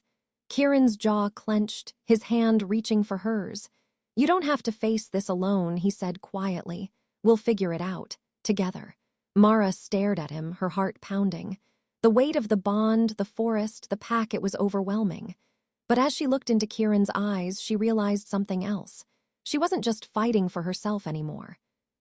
She was fighting for him, and she wouldn't let the forest take him away. Chapter 18, The Forest's Wrath. The clearing felt alive, pulsing with an energy that made the air hum and the ground tremble faintly beneath Mara's feet. The weight of what Kieran's father had told her pressed heavily on her chest. She felt the forest's watchful presence more acutely now, its power thrumming all around her, a silent reminder that it could take everything if it wanted to. Kieran's hand tightened around hers, grounding her. His touch was warm, steady, and a stark contrast to the chaos swirling in her mind. "We don't have much time," he said, his voice low but urgent. "If you saw my father, it means the forest has chosen to intervene. That doesn't happen unless it senses the balance is tipping too far." Mara swallowed hard, her throat dry. Tipping how? Kieran's gaze darkened. Marcus, his defiance isn't just about power, it's about control. If he disrupts the forest's balance, it could push the pack into chaos. The forest won't allow that. She shivered at the thought of what won't allow might mean. What happens if it does? Kieran's jaw tightened. The forest doesn't just punish those who defy it, it punishes everyone. If Marcus forces its hand, no one in Ironwood will be safe. Not the pack, not the town, and not you. Mara felt a cold chill sweep through her, but she straightened her shoulders. "Then we stop him." Kieran's expression softened, a flicker of something like pride in his eyes. "You're stronger than you think," he said quietly. Mara hesitated, her chest tightening. "It's not just about strength," she said. "I saw it what this bond really means. It's bigger than me, bigger than us." Kieran nodded, his voice soft but resolute. "The bond ties you to the forest, to the pack, and to me, but that doesn't mean you have to carry it alone." She looked at him, her heart pounding. "And if I fail?" "You won't," he said, his tone leaving no room for doubt. "Not with me by your side." Before Mara could respond, a low, guttural howl echoed through the trees, cutting through the clearing like a blade. It was followed by another and another until the forest seemed to vibrate with the sound. Kieran's body tensed, his gaze snapping to the tree line. "He's here." Mara's stomach twisted. "Marcus." Kieran nodded, his eyes glowing faintly in the crimson light. "And he's not alone." The air grew heavier, the oppressive energy of the forest thickening as figures began to emerge from the shadows. Rogues half shifted, their forms twisted and unnatural, stepped into the clearing, their glowing eyes fixed on Mara and Kieran. At the center of them stood Marcus, his black wolf form towering over the others. He shifted as he approached, his human form no less intimidating as he smiled coldly. "Alpha," Marcus said mockingly, his voice dripping with malice. "It's so good to see you again. And your little bondmate, too." Kieran stepped in front of Mara, his posture radiating dominance. "You've gone too far, Marcus. Leave now, and I'll spare your life." Marcus laughed, the sound sharp and grating. "Spare me? Oh, Kieran, you're as naive as your father was." The mention of Kieran's father sent a ripple of fury through the bond, and Mara felt it like a jolt of electricity. Kieran's hands curled into fists, his body trembling with restrained anger. "You think you can defy the forest and survive?" Kieran growled. "You don't understand what you've unleashed." Marcus sneered. "The forest doesn't scare me. It's time for a new order, one where the pack answers to me." Before Kieran could respond, Marcus turned his gaze to Mara, his eyes narrowing. "And you," he said, his voice cold. "You're the key to all of this. The bond shouldn't exist, it's a weakness. And I'm going to rip it out of you." Mara's blood ran cold as Marcus lunged, his form shifting mid-air into the massive black wolf. Kieran met him head-on, their collision sending a shock-wave through the clearing that made the ground tremble. The rogues attacked moments later, and the clearing erupted into chaos. Mara stumbled back, her pulse pounding as the pack charged into the fight. Rowan's wolf form was a blur of motion as she intercepted a rogue, her growl cutting through the noise. The other wolves fought with a brutal efficiency, their movements precise and synchronized, but the rogues were relentless. Mara pressed herself against a tree, her hands trembling as the bond pulsed violently. She could feel Kieran's anger, his desperation, and his pain as he fought Marcus. It was overwhelming, threatening to drown her in his emotions. She turned her gaze to the center of the clearing, where Kieran and Marcus were locked in a brutal clash. Kieran's dark fur was streaked with blood, his movements slower now, but he didn't falter. Marcus was relentless, his attacks vicious and uncoordinated, driven by pure rage. Mara's chest tightened as she watched Kieran stagger, his body buckling under Marcus's relentless assault. She couldn't just stand there. Her gaze darted to the stone archway behind her. The faint glow on its surface pulsed in time with the forest's energy, and Mara felt the bond tugging her toward it. She didn't know what she was doing, but she didn't have time to think. She reached out, her hand brushing against the cold stone, and the air around her shifted. A rush of power surged through her, flooding her veins with a heat that burned and soothed all at once. The whispers of the forest roared in her ears, their voices rising in a deafening crescendo. Mara's vision blurred, and for a moment she saw everything: the forest, the pack, Kieran, the bond tying them all together. She felt the forest's rage, its pain, and its desperate need for balance. When the vision faded, she was back in the clearing, but something was different. The bond pulsed stronger now, the power of the forest flowing through her like a living thing. She stepped forward, her voice steady despite the chaos around her. "Marcus!" The black wolf froze, his glowing eyes snapping to hers. "You think the bond is a weakness," Mara said, her voice carrying through the clearing. "But it's stronger than you'll ever be." Marcus snarled, lunging toward her, but before he could reach her, Kieran slammed into him with a roar.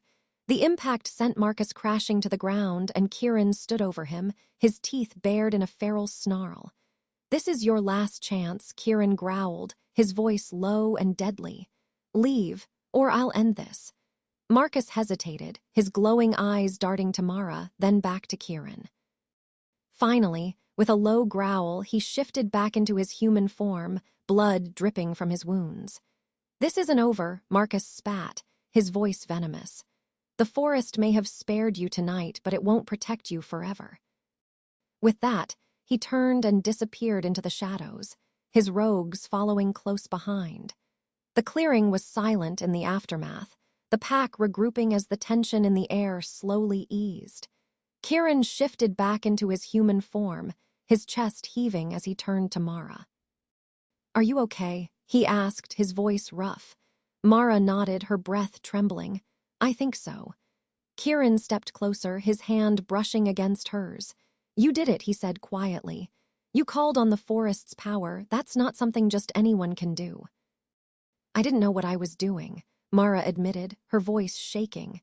"You trusted the bond," Kieran said, his eyes soft. "That's what matters." Mara looked at him, her chest tightening. The bond between them thrummed faintly, stronger now, a lifeline in the chaos. For the first time, she didn't feel afraid of it. The battle was over, but she knew the fight for Ironwood was far from finished. Chapter 19, the bond unbroken. The forest was quiet now, but the air still pulsed with a strange, lingering energy, like it was waiting for something to happen. Mara stood in the clearing, her legs trembling and her chest tight. The bond between her and Kieran was a steady thrum, no longer overwhelming but ever-present, a lifeline tying her to him, to the pack, and to the forest itself. Kieran stood a few steps away, his bare chest streaked with blood and dirt, his breathing ragged. Despite his injuries, his posture was steady, his gaze locked on hers. There was something in his eyes that hadn't been there before, a raw vulnerability that made her heart ache. "Mara," he said softly, taking a hesitant step toward her. She didn't move, her breath catching as his voice seemed to resonate within her. The bond pulsed again, carrying his emotions: relief, concern, and something deeper, something she didn't dare name. "I felt it," she whispered, her voice trembling. "When I touched the archway, I felt everything: the forest, the pack, you." It was like she trailed off, unable to find the words. "Like it was a part of you," Kieran finished, his voice steady. Mara nodded, swallowing hard. "Is this what it's always like for you, feeling all of it all the time?" Kieran hesitated, his gaze dropping for a moment. "Yes, but it's stronger now because of you." Her chest tightened. "I don't know if I'm ready for this. The bond, the pack, all of it."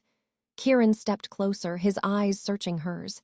"You don't have to be ready. None of us were when the forest chose us. But it chose you for a reason, Mara. You're stronger than you think." She shook her head, tears stinging her eyes. "You keep saying that, but what if I'm not? What if I can't handle this? What if I let you down?" "You won't," Kieran said firmly, his voice filled with quiet conviction. He reached out, his hand brushing against hers. "You've already faced the forest's test. You stood your ground against Marcus. You're still here, Mara. That's more than most could say." His touch sent a jolt through her, the bond flaring brighter for a brief moment before settling into a steady rhythm. She closed her eyes, letting the warmth of his presence soothe the chaos in her mind. "I'm scared," she admitted, her voice barely above a whisper. "I know," Kieran said, his voice soft. "So am I." Her eyes snapped open, surprise flickering across her face. "You're scared?" Kieran nodded, his gaze never leaving hers. "Every day, of losing the pack, of losing control, of failing the people I care about." The weight in his voice made her chest ache. She could see it now, the responsibility he carried, the sacrifices he'd made to protect the pack and the forest. He wasn't just the alpha, he was their anchor, their shield. And now he was hers too. "I won't let you face this alone," she said, her voice steadier now. Kieran's lips twitched into a faint smile, but his eyes were serious. "And I won't let anything happen to you. Not while I'm breathing." Mara felt the bond tighten, its presence no longer foreign but comforting. She wasn't sure when it had happened, but somewhere in the chaos of the blood moon, she'd stopped fighting it. "Thank you," she said quietly, her fingers curling around his. "For what?" "For being here," she said, her voice trembling. "For believing in me even when I didn't believe in myself." Kieran's hand tightened around hers, and for a moment the world around them seemed to fade. The forest, the pack, Marcus, all of it felt distant, overshadowed by the connection between them. But the moment didn't last. A low growl echoed through the trees, shattering the quiet. Kieran's body tensed, his hand dropping from hers as his eyes scanned the shadows. "They're still out there." Mara's stomach twisted. "The rogues," Kieran nodded, his voice grim. "Marcus ran, but he's not gone. He'll regroup. And when he comes back, he'll come for us." "What do we do?" Mara asked, her pulse quickening. "We prepare," Kieran said, his voice steady. "The pack is strong, but we'll need to be ready for whatever Marcus throws at us, and we'll need you." Mara hesitated, her chest tightening. "I don't know what I can do. I'm not like you, I'm not a shifter or an alpha, or you're more than you think," Kieran interrupted, his gaze softening. "The forest chose you for a reason, Mara. You're part of this now, part of us." Her heart pounded as his words sank in. She wanted to argue, to push back against the enormity of it all, but deep down, she knew he was right. The bond pulsed faintly, a reminder that she wasn't alone anymore. "Okay," she said finally, her voice steady despite the fear swirling in her chest. "Tell me what to do." Kieran's lips curved into a faint smile, his relief evident. "We'll start with the pack. They need to see you to understand what the bond means. And then we'll figure out how to deal with Marcus." Mara nodded, determination settling over her like a shield. She didn't know what the future held, but one thing was certain: she wasn't running anymore. As the first rays of sunlight broke through the trees, the forest seemed to exhale, its energy softening as the blood moon's power faded. Mara glanced at Kieran, the bond between them thrumming softly. Whatever came next, they would face it together. Chapter 20, Ironwood reclaimed the days following the blood moon passed in a tense haze. The forest was quieter now, its oppressive energy faded, but the weight of what had happened lingered over Ironwood. The pack worked tirelessly, fortifying their defenses and preparing for Marcus's inevitable return. Mara threw herself into helping where she could. Rowan guided her through the pack's routines, teaching her the unspoken rules of their world. At first, the wolves were wary of her, their glances laced with doubt and curiosity. But slowly, as they saw her determination and her bond with Kieran, they began to accept her. It was strange, being part of something so much larger than herself. The pack's dynamics were intricate, their loyalty to each other absolute. Mara felt the weight of their trust, and though it terrified her, it also gave her purpose. Kieran stayed close, his presence steady and reassuring. They spent hours together in the forest, talking, planning, and sometimes just sitting in comfortable silence. The bond between them grew stronger with each passing day, no longer a foreign force but something Mara had come to rely on, a lifeline that anchored her to this new life. But the threat of Marcus loomed like a storm cloud, and no one in the pack could ignore it. On the 5th night after the blood moon, the storm finally broke. The attack came at dusk, just as the pack was gathering near the edge of the forest. Mara had been helping Rowan patch up the safe house when the first howl rang out a sound so chilling it made her blood run cold. "They're here," Rowan said, her voice tight as she shifted, her wolf form bristling with anticipation. Mara grabbed the knife Kieran had insisted she carry, her heart racing as she followed Rowan out into the clearing. Kieran was already there, standing at the center of the pack. He looked every inch the alpha, strong, commanding, and utterly unshakable. His dark eyes flicked to Mara as she approached, the bond thrumming between them. "Stay close to Rowan," he said, his voice firm, "no matter what happens." Mara nodded, her grip tightening on the knife. "Be careful." Kieran's gaze softened for a brief moment, and he gave her a faint nod before turning back to the tree line.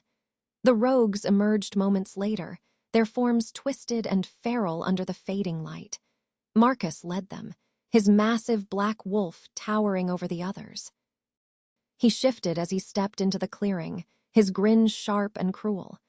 "Kieran," Marcus said, his voice mocking. "Still clinging to this pathetic little pack, I see." "You've made your point, Marcus," Kieran replied, his tone cold. "You don't belong here. Leave now and I won't have to kill you." Marcus laughed, the sound harsh and grating. "You always were too soft. That's why your father fell, and that's why you'll fall too." Kieran's jaw tightened, but he didn't respond. Instead, he stepped forward, his body radiating power. The pack moved with him, their wolves forming a protective line around Mara and Rowan. The tension in the clearing was suffocating, the air thick with the promise of violence. Mara's heart pounded as the bond pulsed faintly, carrying Kieran's anger, his resolve, and his unshakable determination. "Last chance, Marcus," Kieran said, his voice low and dangerous. Marcus smirked. "Make me." The fight erupted in an instant. The pack and the rogues clashed in a blur of fur, teeth, and claws. Mara pressed herself against a tree, her knife trembling in her hand as she watched the chaos unfold. Rowan stayed close, her wolf form darting in and out of the fray as she took down rogue after rogue with ruthless precision. Mara's gaze searched the clearing, her chest tightening as she spotted Kieran and Marcus locked in a brutal fight. Marcus was relentless, his movements fueled by rage, but Kieran fought with a quiet intensity, every strike deliberate and calculated. The bond pulsed violently, flooding Mara with Kieran's emotions, pain, anger, and a deep, unyielding resolve. "Kieran," she shouted, her voice breaking as Marcus landed a vicious blow, his claws raking across Kieran's side. Kieran staggered but didn't falter. He lunged, slamming into Marcus with enough force to send them both crashing to the ground. Mara's pulse raced as the fight dragged on, the clearing a whirlwind of violence and chaos. She could feel the forest's energy building, its presence pressing down on her like a storm about to break. And then it did. A deafening roar echoed through the trees, and the ground beneath Mara's feet trembled. The fighting stopped as every wolf pack and rogue alike froze, their heads snapping toward the source of the sound. The keeper emerged from the shadows, its form towering and indistinct, its presence overwhelming. The forest seemed to bend to its will, the trees swaying as its voice filled the clearing. Enough. The word wasn't shouted, but it carried a weight that made Mara's knees buckle. Marcus snarled, his gaze darting between Kieran and the keeper. "This isn't over," he spat, his voice shaking.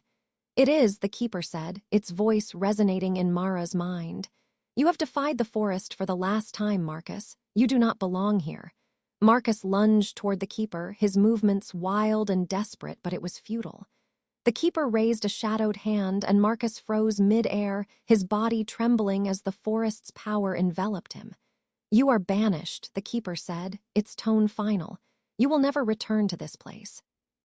Marcus's form dissolved into shadows, his howls of rage fading into the night. The remaining rogues scattered, their fear palpable as they fled into the forest. The keeper turned its gaze to Kieran, its presence softening. "You have upheld the balance, Alpha. The forest is at peace." Kieran inclined his head, his body trembling with exhaustion. "Thank you." The keeper's gaze shifted to Mara, and she felt its presence settle over her like a warm breeze. You have proven yourself, Mara Quinn. The bond is complete. You are one with the forest, with the pack, and with the alpha. Mara swallowed hard, tears streaming down her face as the weight of its words sank in. The keeper dissolved into the shadows, leaving the clearing silent once more. The pack regrouped, their injuries tended, their spirits steady. Kieran approached Mara, his expression soft but weary. "It's over," he said quietly, his hand brushing against hers. Mara nodded, her chest tightening. For now. Kieran gave her a faint smile, his gaze filled with something she could only describe as hope. "We'll face whatever comes next, together." As the first rays of dawn broke through the trees, Mara felt a sense of peace settle over her. She didn't know what the future held, but for the first time she wasn't afraid of it. She was part of the pack now, part of Kieran, and Ironwood was finally at peace.